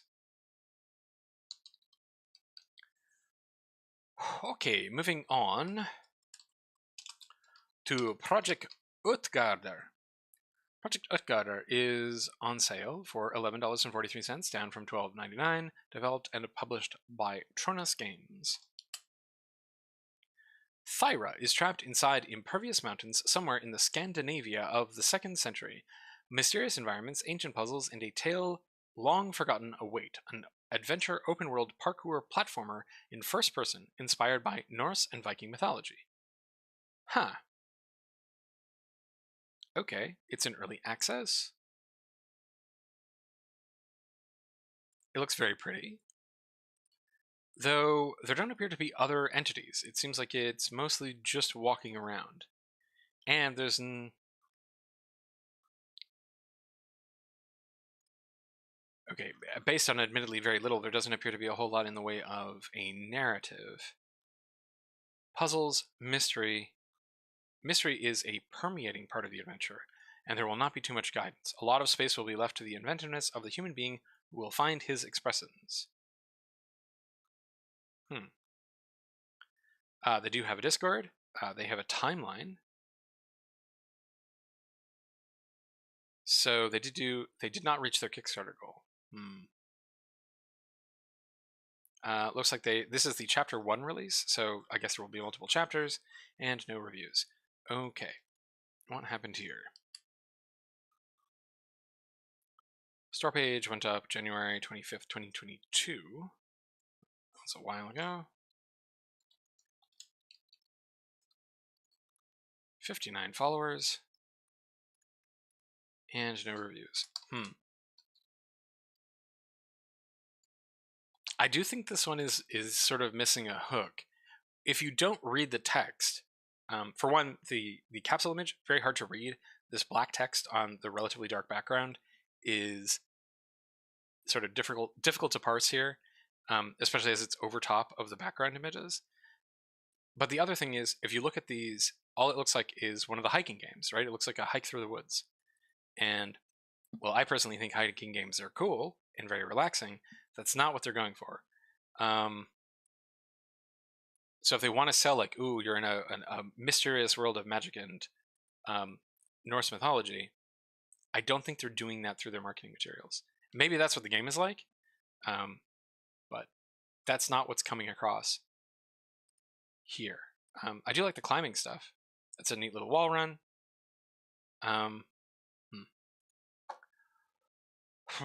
What am I going to guess? I'm going to guess they're going to fill out their followers and nothing more. I'm going to guess 60. Moving on to Relic Dudes. Relic Dudes, I like that name. It's for sale for $4.54, down from $6.49. Developed by Akenor Studios and Daniel O'Mackby. Really not sure how I'm supposed to pronounce that one. And published by SadSocket. Relic Dudes. Defeat hordes of enemies, alone or with up to 4 friends. Work together or mess with them on this online multiplayer Survivors-style roguelike, where you create unique builds that can change the fate of your team. 35 for 39 positive reviews. Here we go. This is a horde survival game with a hook, and that hook is multiplayer. This is the first multiplayer horde survival game that I have seen. I'm sure there have been others, but that is definitely a hook for a genre that is almost exclusively single player. We have a sort of Egyptology slash Indiana Jones kind of skin on this. The art looks very bubbly and cute. You can play as a robot shooting lasers out of an Ankh, so I approve of that. It's in early access. Good fun, but I'd love some proper controller support. Yeah, that's important. Tons of potential in this game. You only played for 5 minutes. Early access would be really fun with friends, but is in need of some upgrading. I hope to see some in the future. If they had an endless mode that progressively got more difficult, it would be great. Short but sweet. Only played for half an hour. Lots of promise, but only about 30 minutes of content so far. We'll be watching and waiting for updates. Okay. A&R Studios, you may have released this game too early. I definitely think that you have an interesting game here. And one that I think that could get some attention. And it has gotten some attention. You have 39 reviews, so you've probably sold about 1,000 copies. But I do think that if you had released with 4 hours of content, this game could have really taken off. As is, I think you're gonna have to slog it out. Like, you're gonna have to slug it out in early access and release content continuously. That's probably your plan. You do have 60 people playing right now, which is pretty good. November 4th. So not a bad amount of time. I wonder if they released early because they could see that this genre is getting very cluttered, and they kind of wanted first mover for multiplayer. Possibly. I can understand that being a consideration. Like, oh, we have to get this game out in here now because this genre is getting very cluttered, and we need to have our game out there. Definitely some interest in it. 3.74 followers per day. But it's a multiplayer game. You need people to keep playing. There's not enough content. What am I going to think? I'm going to guess 6,000. I think that they're going to release additional content, and that will keep people coming in. But it's going to take a while to get there, I think. I would not be surprised to come back and see... what am I going to guess? No, I'm going to guess 8,000. But yeah, like I said, I think it'll take a while to get there. Best of luck, A&R Studios and Daniel Makibi. Moving on.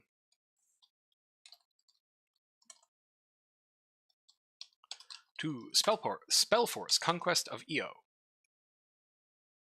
which is for sale for $23.99, developed for $29.99, owned by Gravity, and published by THQ Nordic. Okay, so this is probably a big one. SpellForce, Conquest of Eo. SpellForce, Conquest of Eo, on a journey to great magical might. Explore and control the lands of Eo in this ever-changing turn-based strategy role-playing game. Field armies and heroes in tactical combat. Finish hundreds of quests and gather spells and artifacts to become the most powerful mage of all. Wizard Adventures.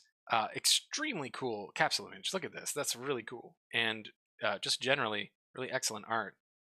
Look at all this card art. That's a very cool city. Got some cool monsters. Extremely cool card art. Okay. Looks like a bunch of different systems.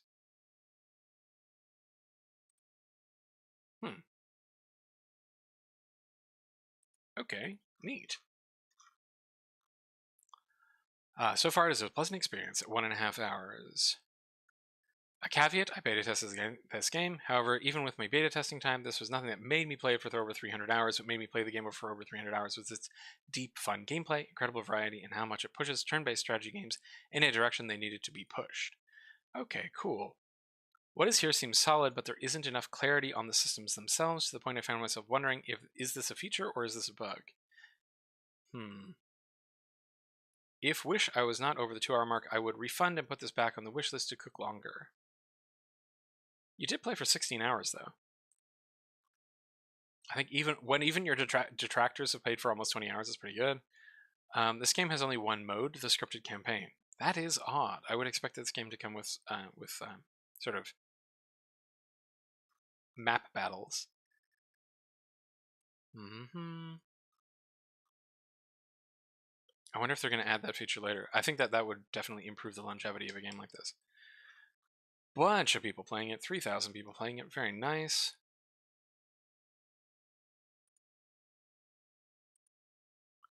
June 13th of last year.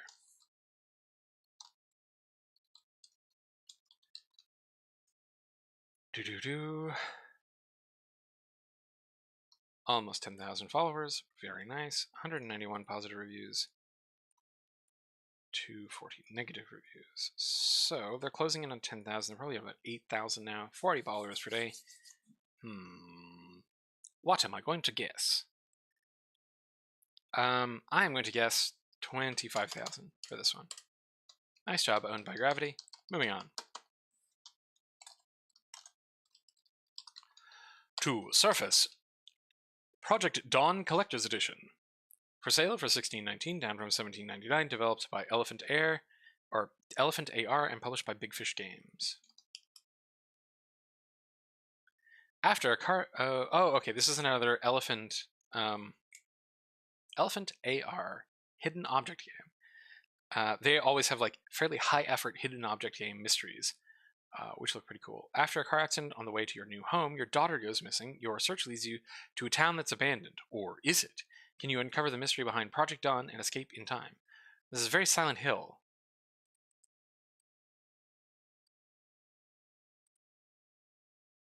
Yes, extremely hidden object-y. Very cool. All right, no reviews.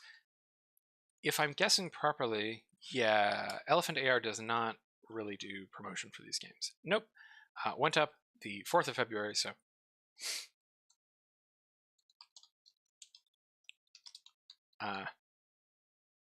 Ooh, I need to change the time on this one.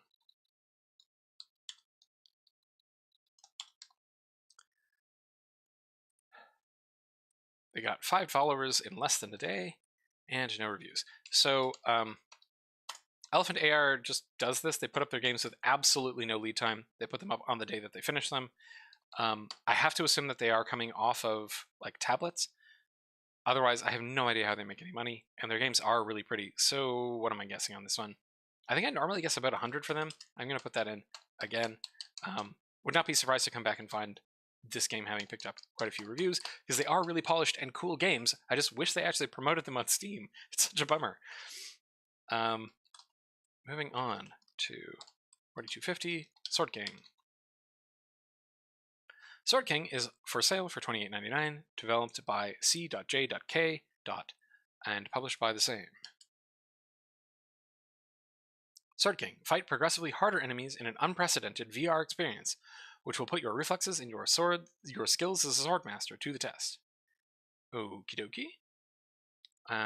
It's a very ambiguous capsule. Like, it gives us nothing, no information that this is a VR game, that it is specifically sword fighting. I mean, it's called Sword King, so maybe there's some implication of sword-related stuff. Interesting animation on your opponents there. They don't appear to really react to what you're doing very much, right? They don't bounce off your shield. They largely ignore your sword. They just get poked and move away from your sword a little bit, but they don't like stop their animations or change their guard stance or anything. Okay, in early access, enemies have large number of attacks, 20 each, and are able to chain them in quick but fluid successions to give place to a very high number of possible combos. That's kind of cool. And no reviews. Okay. There's no indication as to what happens in between bouts. All we're seeing are the fights. And normally I would say, like, yes, okay, show us your action stuff first, but I do think that eventually you have to be like, okay, is there an upgrade system? Is there any kind of story, or is it literally just this the whole time? And I think possibly it is currently just this the whole time.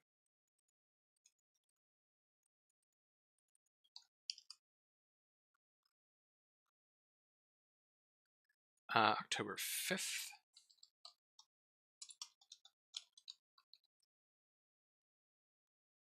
They got themselves 24 followers in that time, which is not much, and no reviews. It is quite a lot of money for a VR game. $28 is a lot.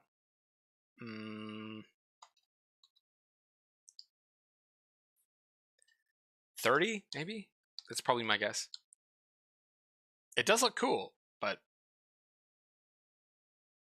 the capsule is probably not helping, and that is a very high price for this game. I would be interested to see what their market research was that led them to price it like that. All right, best of luck, CJK Games, and moving on. Oops. Whoa. Messing everything up. All right, our next game is Tanks in Labyrinth, which is a free-to-play game developed by Roguelike, or Roguelike, which I assume is riffing off roguelike. Tanks in Labyrinth is a fun multiplayer game where you play as a tank. Every man for himself, the fight takes place in a labyrinth. You can play from a top view or you can play from the first person. Interesting bonuses: hammer, machine gun, explosives, wall, portal, comma. Is that a comma or a period? That is a period. I just had a speck of dust on my monitor. Okay. Is this turn-based? What's going on here? Okay, now the character... Whoa, what's going on with the walls? Oh, okay, you can place walls, I think.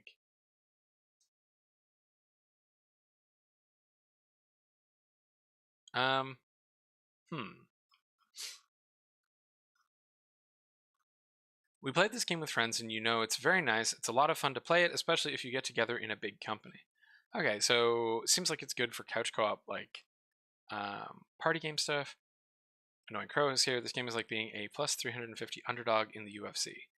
I like the 3D tank mode. Your own bullets can kill you, so be careful. Interesting.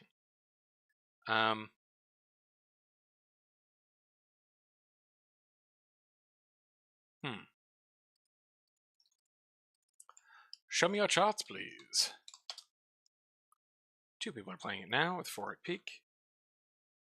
And it only picked up 25 followers from, looks like, December 15th.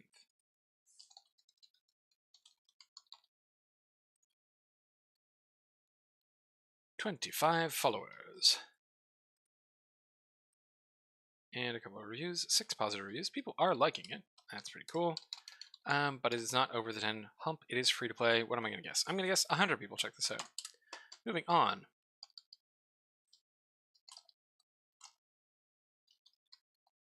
To The Killer, which is for sale for $2.54, down from $3.39. This is our second game by Game Browse today. Remember, they were the one who made the single level game at the very start, Bank Robber. So this is their second game that they have released today, which is also one where you're specifically named, right?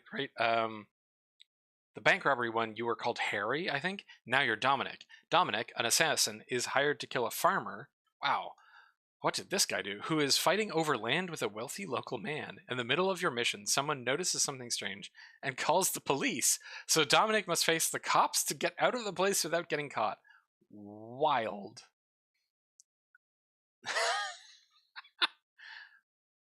I am fascinated by this game studio. This game studio is really interesting.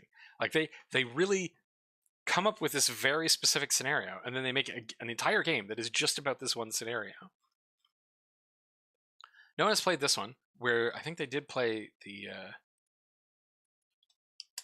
they had played the other one. The bank robbery one. Bank robbery. Has anyone played this one? Yeah. Bank robbery, doing much better than The Killer. I don't think The Killer has as strong a capsule. Though in both cases, the capsules are a bit weird. Like, clearly they're making the capsules kind of the same kind of thing intentionally. And I think they're using emojis, maybe? Like, maybe this is an emoji for a vault, and this is the emoji for a knife or something? Alright, this game went up June 8th, 2022.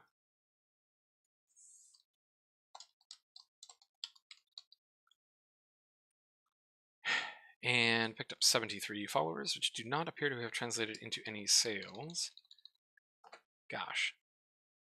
Absolutely no idea. I'm gonna guess 100, maybe. Like, they've made a bunch of these, and people seem to like them.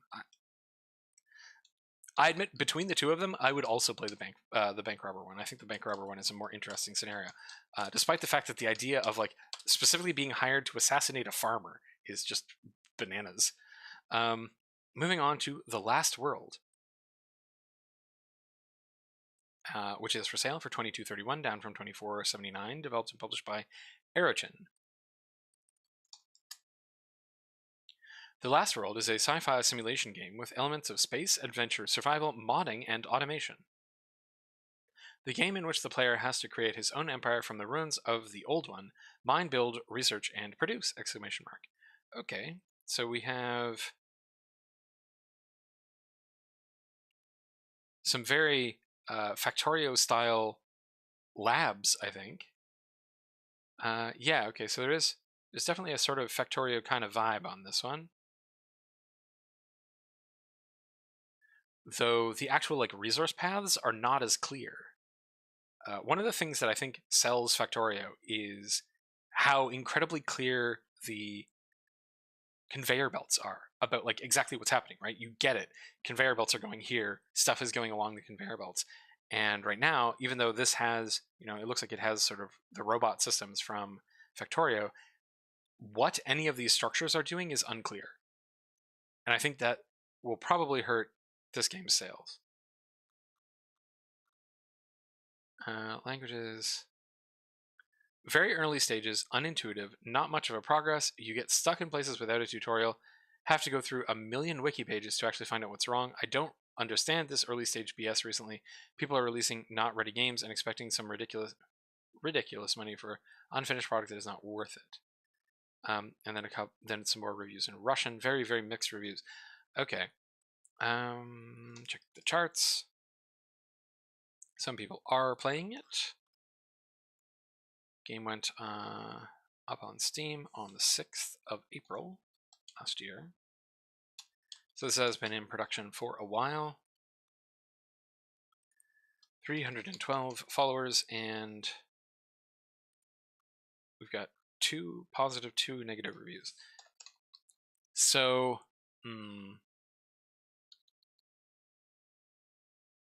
hard to say. So, like, automation games tend to do really, really, really well.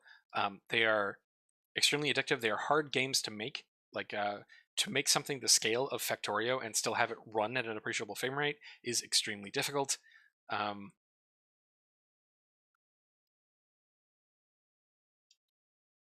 This is just over the threshold. I do think that this game is not nearly as clear as the games that it is clearly inspired by, which I just think will cause problems. Also, it may have been released too early.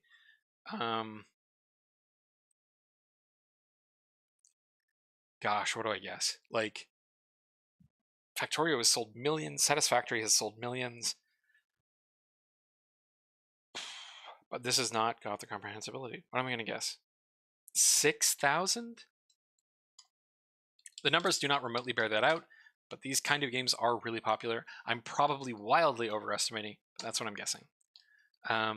We'll see next month, I guess. All right, moving on.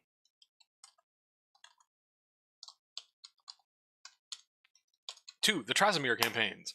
The Trasamire Campaigns is for sale for $12.74, down from $16.99. Developed and published by Gem Cutter Games. Wow, almost done. This has been a really quick Friday review. Yeah, I'm going pretty fast on this one, I think.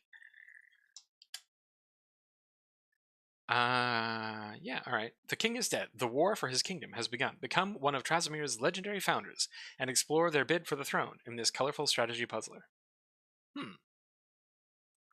Okay, so we've got a card game kind of thing. And you're picking things on a map. We're moving units. Teach him to fight with us. I like that the little unit cards can speak. I think that's very cute.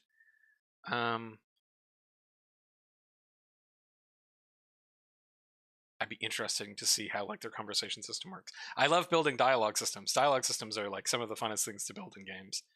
I'm having a little trouble figuring out how these modes work. I'm just going to quickly check to see whether or not there is a voiceover that explains. No. Okay, so that's a bit of a bummer. As I have been saying a lot lately, and because it is like really important, you have to, I think people have to imagine themselves playing a game before they want to buy it. And if they can't understand what the actions you're taking are, they cannot imagine themselves playing it, and so probably will not pay money for it. I think when you have a game that is abstract, that is not part of like a really identifiable genre, or at least does not use the visual conventions of a genre, this may be a very conventional strategy game, I don't know, but your trailer has to be an instruction manual. It has to like tell us how your game plays, so that we can understand what we're seeing in the game. Wow, okay, there's a whole thing where you like assign dice to people. That is not visible in the trailer. A really good game that is surprisingly hard to describe. Yeah, see, that's the problem. The rule set is solid, and the story is actually good. Absolutely zero cringe. I'm a strategy player first, and it's weird to find myself coming back to see what will happen. Okay, they played for 1 hour when they made this review, and then they played for 2 more hours. Not bad. It's a board game style strategy game with similarities to Risk. Okay, the goal is to win a series of battlefields by controlling and dominating a majority of spaces.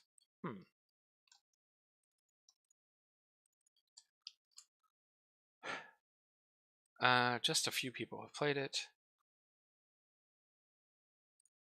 Went up on August 10th.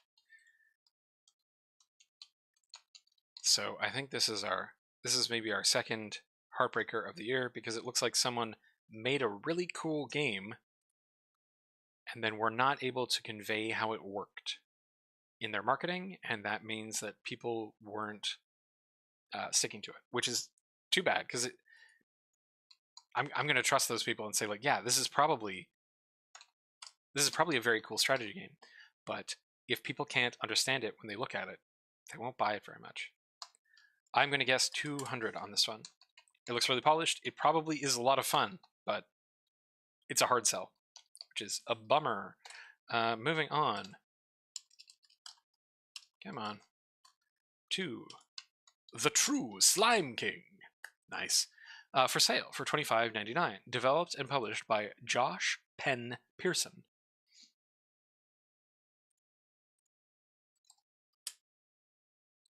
An evil presence has emerged in the kingdom, but is it you or is it them? Play as a fallen king and somewhat immortal slime to conquer an onslaught of obstacles and puzzles in a quest to reclaim your fallen kingdoms. Smooth and simple controls for the ultimate experience in 2D precision platforming. Okay, we have a precision platformer, whereas you play as a little slime dude. Oh, there's a level editor? That's very cool. Okay. You have to get a key when you're going... Wow, alright. Looks like Josh made this on his own, in which case, fantastically impressive. I like the fact that you can like bounce on the spider's thread there. I think that's very cool. Yeah, this is very impressive. Oh, and there is a narrative. Okay, that was something I was going to say. Like, is there a storyline here? And it looks like there is. That's very neat. Lots and lots of little puzzle components. Yay! The slime is the king. Okay, this is very cute. Excellent job, Josh Penn. Only 4 user reviews, though. So I just completed the game. How do I feel? You completed after 13 hours, so this is very long. For starters, I can tell a lot of work has been put into this, and it shows. There's a surprising amount of features in this that you wouldn't expect when opening for the first time, especially for this price. It's quite cheap for the amount of work that has been placed in it. Yeah, it looks very good. Great, fast-paced and tight platformer. Controls are good, and it is a nice mix between action and puzzler. It's like Super Meat Boy and Celeste had a baby, and it was slimy. Incredible skill-based platformer. Is this... Okay, so this was in early access. All the reviews are coming from an early access period. So I wonder how long this was in early access for. Oh, a while, I think. Okay. Oh no. Okay, so July 21st, 2019. And probably before that. Actually, let's check the history. History. Yeah, alright. So this was actually put up on August 9th, 2018.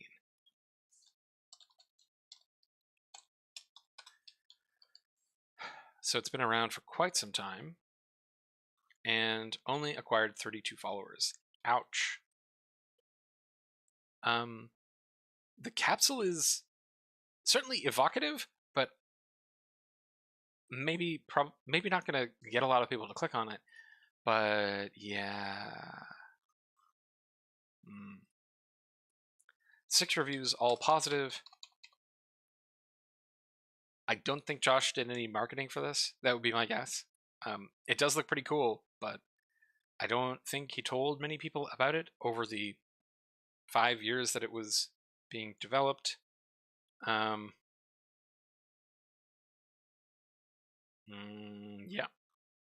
that's my guess.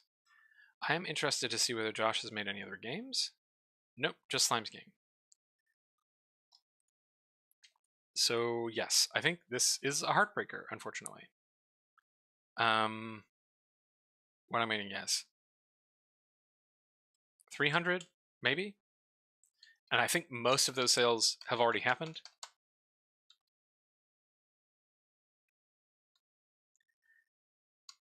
Well, it looks like you made a really cool game, Josh, and I look forward to seeing what you make next. As is becoming a tradition, our next game is UnderBackrooms. It is our Backrooms game for today, or our second Backrooms game, because we had the LiDAR game that was also kind of the Backrooms. It is for sale for $4.99, developed by Oki Play Studio and published by the same. Today's Backrooms game is UnderBackrooms. This is a cooperative horror game set in a mysterious parallel universe of empty rooms and endless corridors. With moments of tension and surprise, players must be on guard to survive, explore the backrooms, and uncover their secrets to escape this nightmare world. Okay, so this is a co-op one rather than, I think yesterday's was a social deduction game. So this is a co-op one where you're running around with glow sticks. Alright, we do have the monster there. They're just sort of chilling. Creepy entities, mysterious levels. Alright, you get a couple of the different levels of the backrooms in here. Everybody is in yellow suits. And it is an early access game. Okay, 10 out of 10, best game, worth the money. May have lost my hair after pulling it out and screaming. Goob really liked it. The default moving keybinds are whack as bleep. No in-game voice, no way to rebind glowstick. Could be good when improved, but really basic right now. Gotta allow rebinding of controls. Control rebinding, very important feature. Movement mechanics are janky and not really a fan of RNG mazes. There's not much skill or thinking. It is an early access though, so this is subject to change.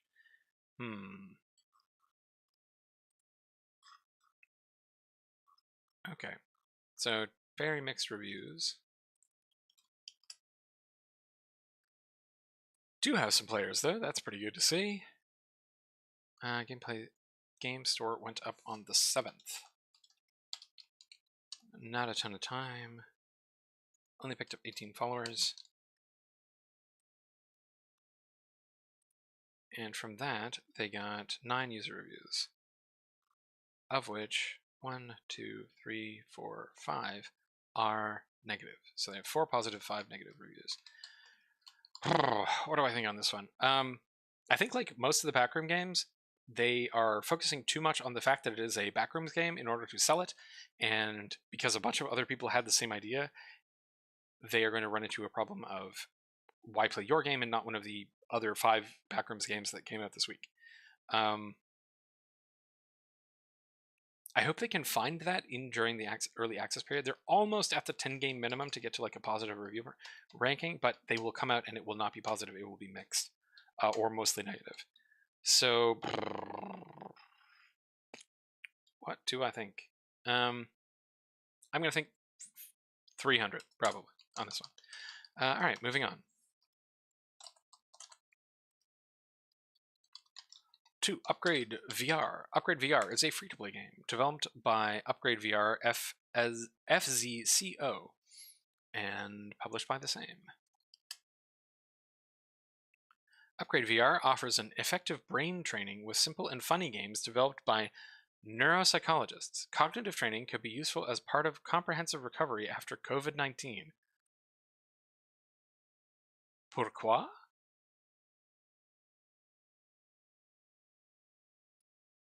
Upgrade your memory, attention, reaction.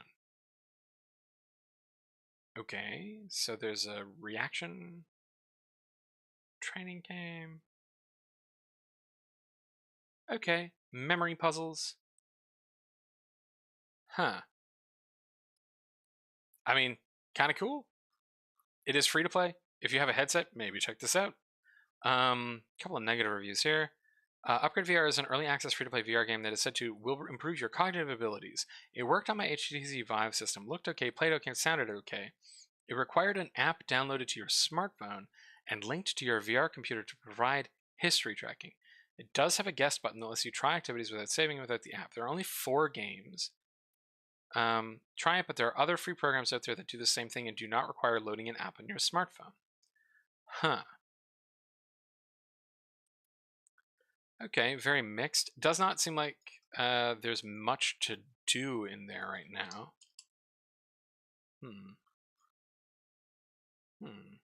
Alright, this went up on the 31st of August in 2021. That was a while ago.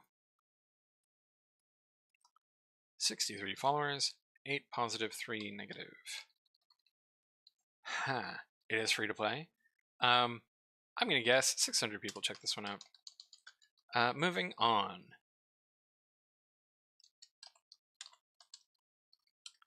To Variant 22. Variant 22 is for sale for $15.29, down from $17.99. Developed and published by Dimitri Andrew. So we have another solo dev, I think. Variant 22 is an extraction-based survival game set in a procedural roguelike post-American wasteland. Single-player or multiplayer co-op, scavenge loot from contaminated areas, then base build back in the safe zone against endless horde of the infected. Okay, so we have a sort of, this reminding me of DayZ a bit. Interesting zombies. They've got some of the sort of Resident Evil style like dodge moves, zombie dodges. Fallout 4 kind of building game. Looks pretty cool. Nice job, Dimitri. It is in early access. Don't. Thanks, iSuckToes. 30 gigabytes of trash. That's pretty harsh too. First off, what is this trash? Video looks better than the actual trash you get when you load into the game. So it's possible that there may be a mismatch between what they are showing and what the game actually is. Wow, 6 negative reviews and no positive reviews. So clearly something weird's going on here, Dimitri. Let's check your charts.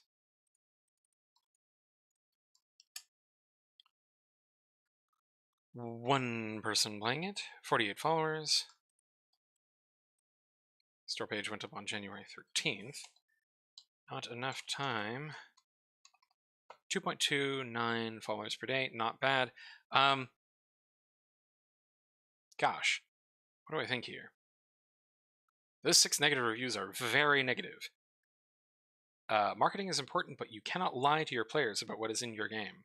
I'm not saying that that's necessarily what happened here, but it certainly seems like people are upset. What am I going to guess? I'm going to guess 600, I think. That might seem high based on the fact that there's only 48 followers and 6 negative reviews, but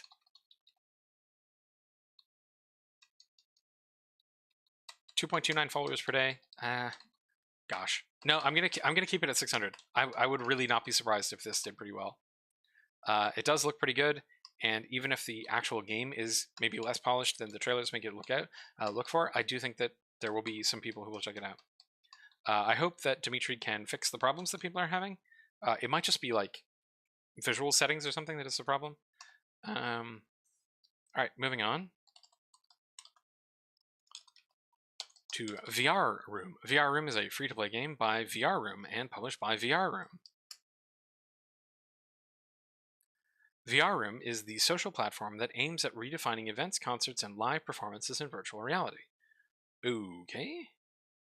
So is this sort of a VR chat kind of game, specifically for concerts? Requires a virtual reality headset.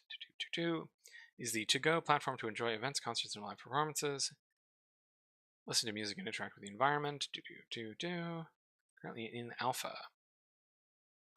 If it's in alpha, you probably don't want it on Steam in early access, I don't think. No user reviews.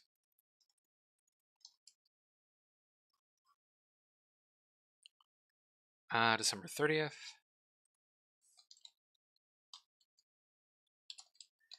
So, what am I going to say on this one?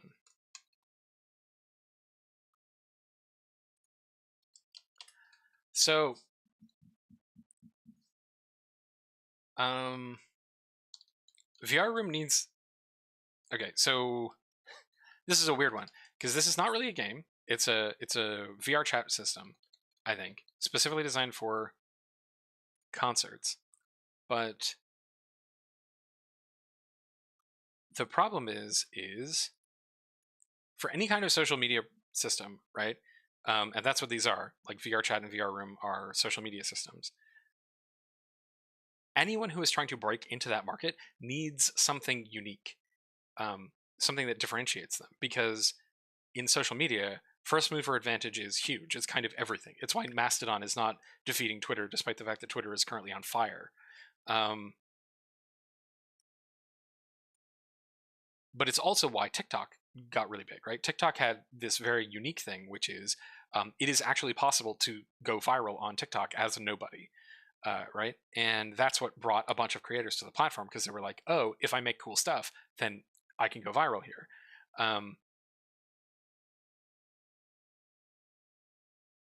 And VRROOM doesn't show a strong reason to like switch to this one over VRChat. And that's what you need, right? Because the value in social media is the audience, is having people there. So if you were like, I want to do a VR concert or something, why would you use VRROOM that has no players and not VRChat, where everyone already is, who is in this space, who wants to go to like VR concerts? So tentatively, I am going to guess 30. I do not think that will go anywhere. That is a really, really hard market to break. Maybe they will, and I will eat my words. But that's I'm guessing they will not do super hot on this one. Windmills better be a Don Quixote game. I agree. I think a Don Quixote game is exactly what we need right now. No, it is not, though. Master your combat techniques and explore a magic world in this combat-focused Metroidvania. Help the unreliable narrator complete his story, which changes depending on the player's actions. I'm going to turn on the audio for this. Oh, no. So, the audio does not have the narrator.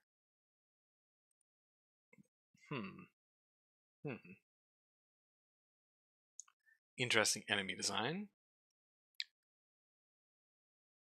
We've got a dash. Looks like the dash is recharged by hitting enemies in the air. So it is a Don Quixote nod. Really? Oh, unreliable narrator. Okay, I guess so. Some of these guys look kind of cool. Figure out the real version of events.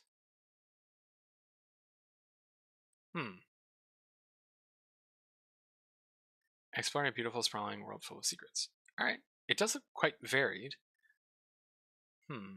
Interesting pixel art. Okay. A couple of people have reviewed this. Hands down, the best Souls-like out there. That's high praise. Aristoteles. I definitely said that wrong. Game is amazing. Project received for free, though. I really enjoyed both the aesthetics and gameplay of Windmills up until now.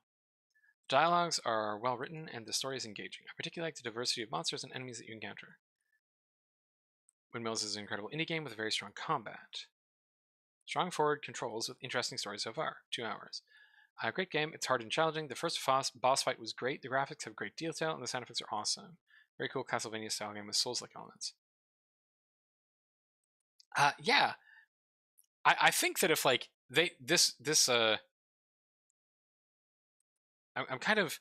a little hesitant on this one, because if this story had started and we had like a really cool like narrator narrating the trailer, and things were changing, sort of like a Stanley Parable style Souls-like game, yeah, I would 100% be down. But there's no narrator anywhere in the trailer. It's just music. So maybe the narrator is not voiced and just appears as text boxes or something? I don't know. Let's check the charts. 8 people playing it, which is the most in the last 24 hours. Went up February 1st, 2022. So they had over a year, and they picked up 246 followers, which is kind of low. How many reviews do you have? A bunch, and they're all positive. So it looks like 7 positive reviews.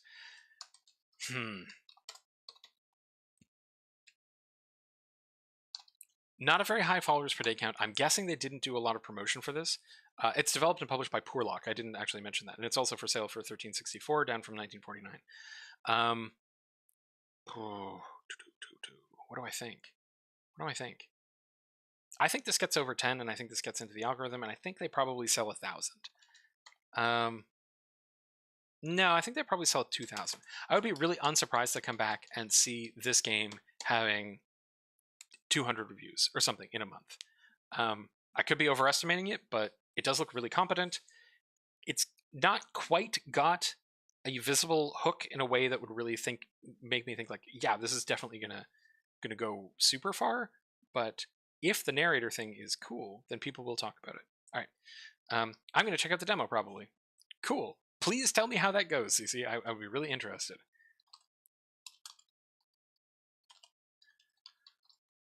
Okay, X Racing is our final game for today, which is for sale for $15.29, down from $17.99, developed by ProPlayaDev and published by ProPlayaDev. Whoops, a daisy, come on now. Upgrade your car, ram your opponents, decide things, okay. Step on the gas, play without rules, become the king of the roads and streets.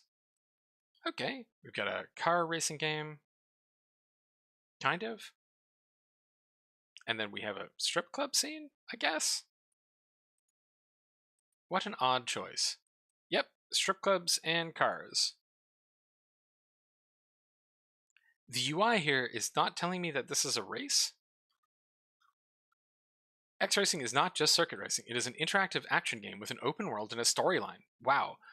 Good graphics, cool cars, different game modes, and online play. I notice you don't mention also strip clubs for some reason. The game has good car damage system, which allows you to practically break the car beyond recognition. And yeah, looks like they do have a car braking system there. Customize your car in the garage. Environment. You will have access to various levels from mountainous locations, deserts, highways, to urban development with open world traffic and NPCs. Okay, they do have like an NPC system. There's some guys there. There's a police car. This is an odd one. ProPlaya. Do you make other games? You do. You made a game called The Cute Fighter. I'm not going to check that out. I'm going to leave that alone. Give me your charts. 13 followers and no one played it. Went up on the 26th of September.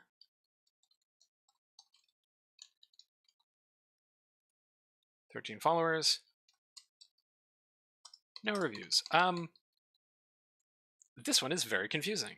I'm going to say they probably didn't market it, and they're probably not going to sell very many copies. I think they're probably going to sell 40 copies, I guess? I don't know. Very confusing, that one. Not being racy enough, but I guess it is. Yeah, it's very racy, apparently.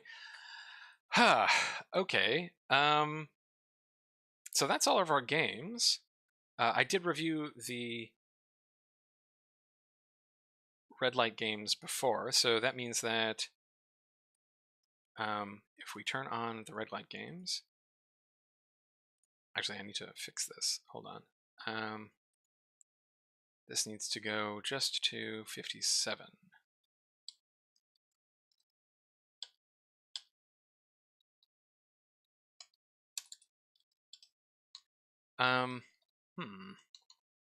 So about 30% got no reviews of any kind. That seems fairly average. It seems to be like generally between 30 and 40. Grab the tags. Still not sure if there's any value in looking at the tags, really. I'm sure I'll figure something out to do with them. Come on, split properly. Come on. Ah! For some reason, inactive sheets, like sheets with a lot of stuff in them, the split columns function in sheets just doesn't work. It's very weird. See, now it works. So, again, single player is king. This time it is a casual game, followed by action. Today, 2D is higher than 3D, and then we have indie and adventure. Adventure is like a useless tag. It doesn't really tell us anything. 15 puzzle games. Okay. And yeah, I do think I have the stamina to like look at the Hogwarts game. Just a little clip that is going around of people being like, wow, this sucks. And I'm just going to describe at least my understanding of why it sucks, if I can find it. Can I find it? I thought I had the tweet somewhere. Sorry for this riveting stream.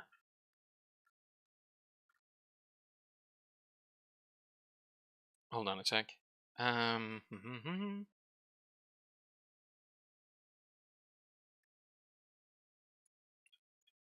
1 second.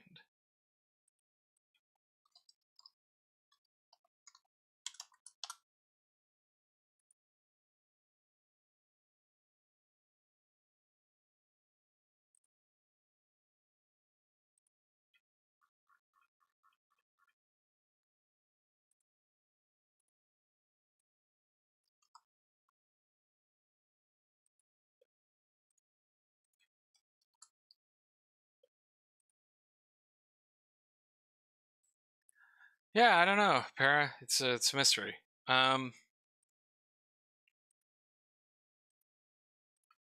Okay, found it. So, people have been sharing this clip around. This is the Hogwarts Legacy game, and people are like, wow, this really blows. So, I'm just going to let this play and give a little talk as to what I... 30% not getting any reviews is a bit discouraging. It is discouraging, though that is higher than usual.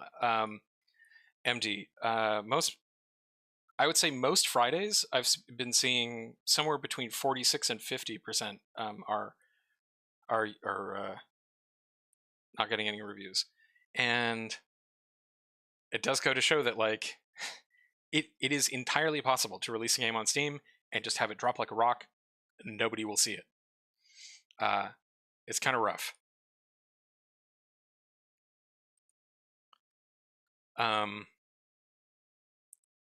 So, this is a combat scene in the new Hogwarts game, and you can see there's definitely choices that were made here.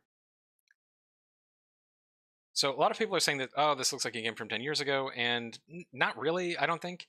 The effects and the overall lighting engine is very clear that this is a modern game. But I think what people are reacting to is the fact that the enemies are just standing there, right? You can see this little goblin dude back here. The goblins are just sort of standing there. The enemy wizards, they're not doing anything. And only one enemy is attacking at a time. So what I think has happened here is that they had two primary inspirations for how their combat system was supposed to work, and they are like in direct contradiction with each other. They do not work if you try and mix them, and they tried to mix two extremely incompatible combat systems. So you can see that we have a little dodge roll there, and we have a sort of we don't have a stamina system, but we do have sort of a cooldown system on attacks and stuff. And overall, this just looks really janky and bad. So the two combat systems that they are trying to mix together here are a MMO kind of combat system, which involves you and your enemy basically just taking numbers off of each other, and a Dark Souls combat system, which is why you have the dodge roll. It seems like this is designed so that 12-year-olds with little gaming experience won't get too frustrated. That's possible. This could be aiming directly at young children, but I think there's a lot of kids who play Souls games as well, or play MMOs. And what the problem is here is that by mixing the two of them together, you run into the problems of both of them. So in a Souls-like game, the way that they solve the problem of the fact that the enemies are all just sort of standing around and not doing anything is they just have the enemies kill you. Like, the lethality in Souls games are incredibly high. So if there's a group of enemies, they all just come and rush you, and then if you don't deal with them properly, you're dead, right? And in an MMO, you can generally handle larger groups of people together, but in that game, the enemy's attacks just do numerical physical damage to you. And in this game, it doesn't look like you have the health to be able to survive that. So instead, what they're using is what's called a combat token system.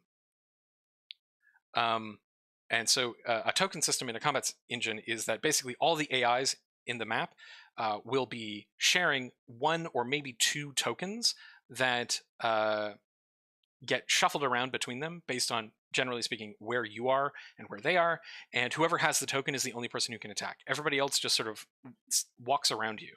And you can see that here where the enemies, only one of them can attack at a time. But where I think they're running into a problem is that because they've modeled the player character, and to be clear, like, the player character's animation is really good here, right? It's a very sort of kind of fancy animation. The character is very tight and controlled looking. They're conveying a lot of sort of schoolgirl energy with the way that the character is animated. All the attacks chain into each other pretty well. The overall animation here is really good, but it looks really janky because the AI is bad. And the problem is that they're using an AI that was basically designed for God of War.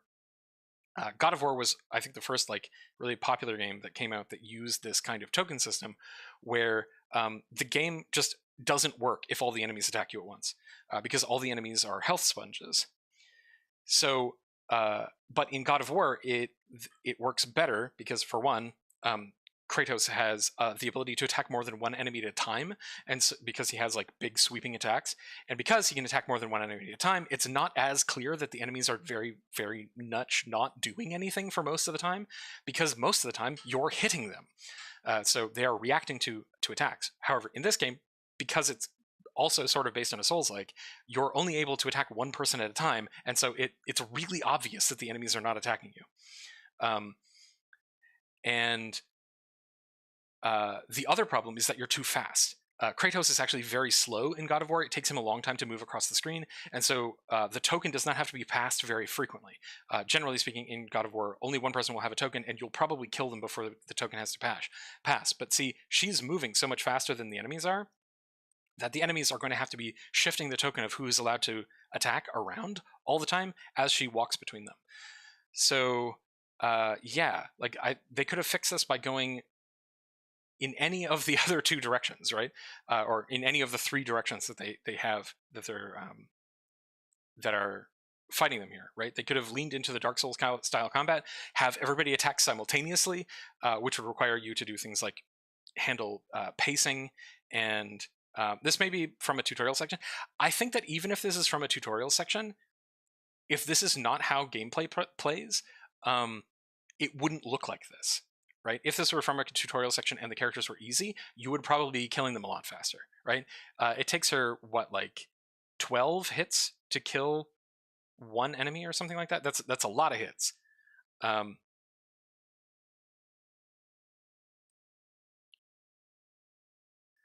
So it might be a tutorial, but I really don't think so.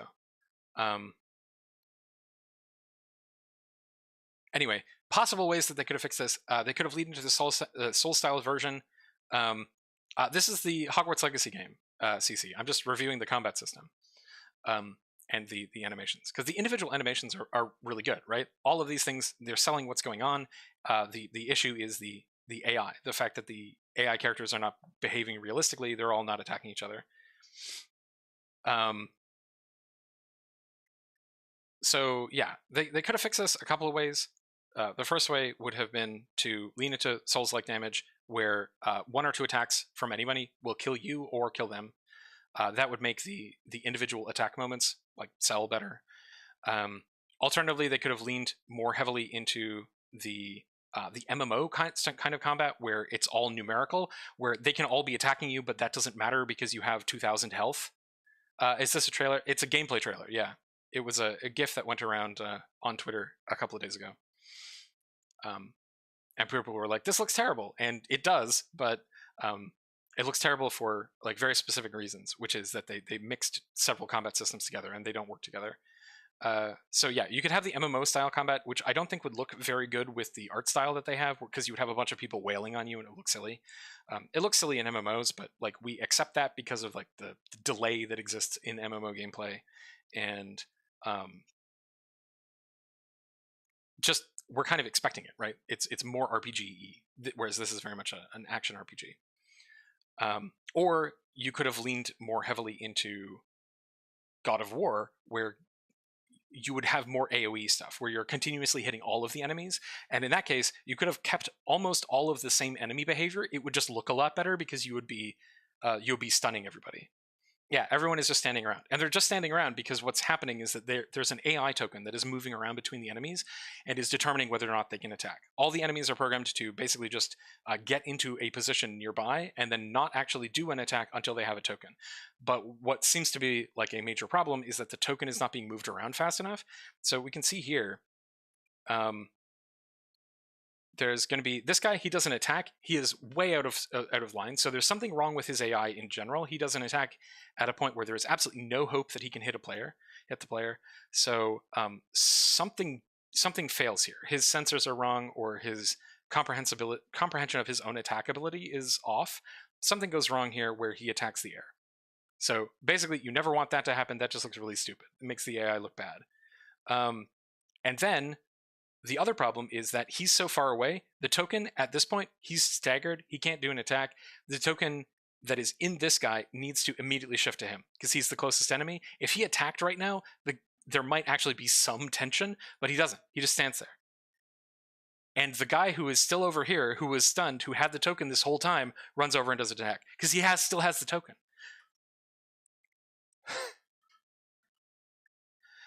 He's the only one who can attack, but he's halfway across the arena.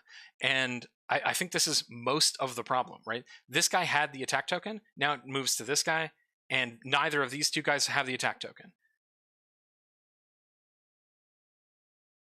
I have no idea who has the token at this point. I think it's still this goblin. Yeah, that goblin had the attack token the whole time. That goblin is the first goblin. Right? He has the attack token, and I think he keeps it this whole time. Yeah, it's still him. Yeah, same guy. So what they're doing is that they are just not shifting the token. The token needs to move around. If an enemy is if you have disabled an enemy, you want like some hysteresis, which is like basically just focus delay. You don't want it to move immediately, but you want it to move eventually, right? So here, she's hitting this guy. He is stunned. He is not in a position where he can ever attack for the next 10 seconds. You have a character that's way closer than them. Whatever AI system, whatever meta AI system is judging token placement is also busted. So even assuming that you wanted to keep this combat system as it stands, which I don't think is very good, I think probably the best thing to do would be to turn up the lethality and make it more Souls-like, because all of her actions are much more like a Souls game than anything else. Even if you kept this system, the token system is completely busted. Yeah. So anyway, that's my analysis of this one combat glyph and what's going on. So I'm not buying that for a lot of reasons, but part of it, at least now, is that the combat looks really trash. And that is it for me. I wish you all a very happy day. Maybe it's a feature, not a bug, and intended to represent plot armor inherited to the Potterbox characters. Yeah, possibly. I don't know. It does not look fun. It looks really janky in a very obvious kind of way. The regular dodge roll with the spell. Yeah, maybe they could have replaced the dodge roll with something that would... I mean, I don't think the dodge roll is a problem, right? Like, I think... because, you know, we like the dodge roll in Souls, like we like the dodge roll in a lot of other games. It's maybe a little silly in a wizard game, but I don't think replacing it with like a short range teleport or something would have fixed this. They have the primary problem you're seeing there is a mismatch, both in terms of like the design of the kind of AI that they built compared to the combat capabilities of the character, and then also they did not do that. That the design that they built, they did not do it properly. The token needed to move, and it stuck on that one guy for the whole time. So that's really weird. That looks like a straight up bug, and maybe they'll fix it, but who knows? I will never know because I'm not playing that game. Okay, bye everybody. Have a lovely Saturday. I will see you tomorrow. Bye.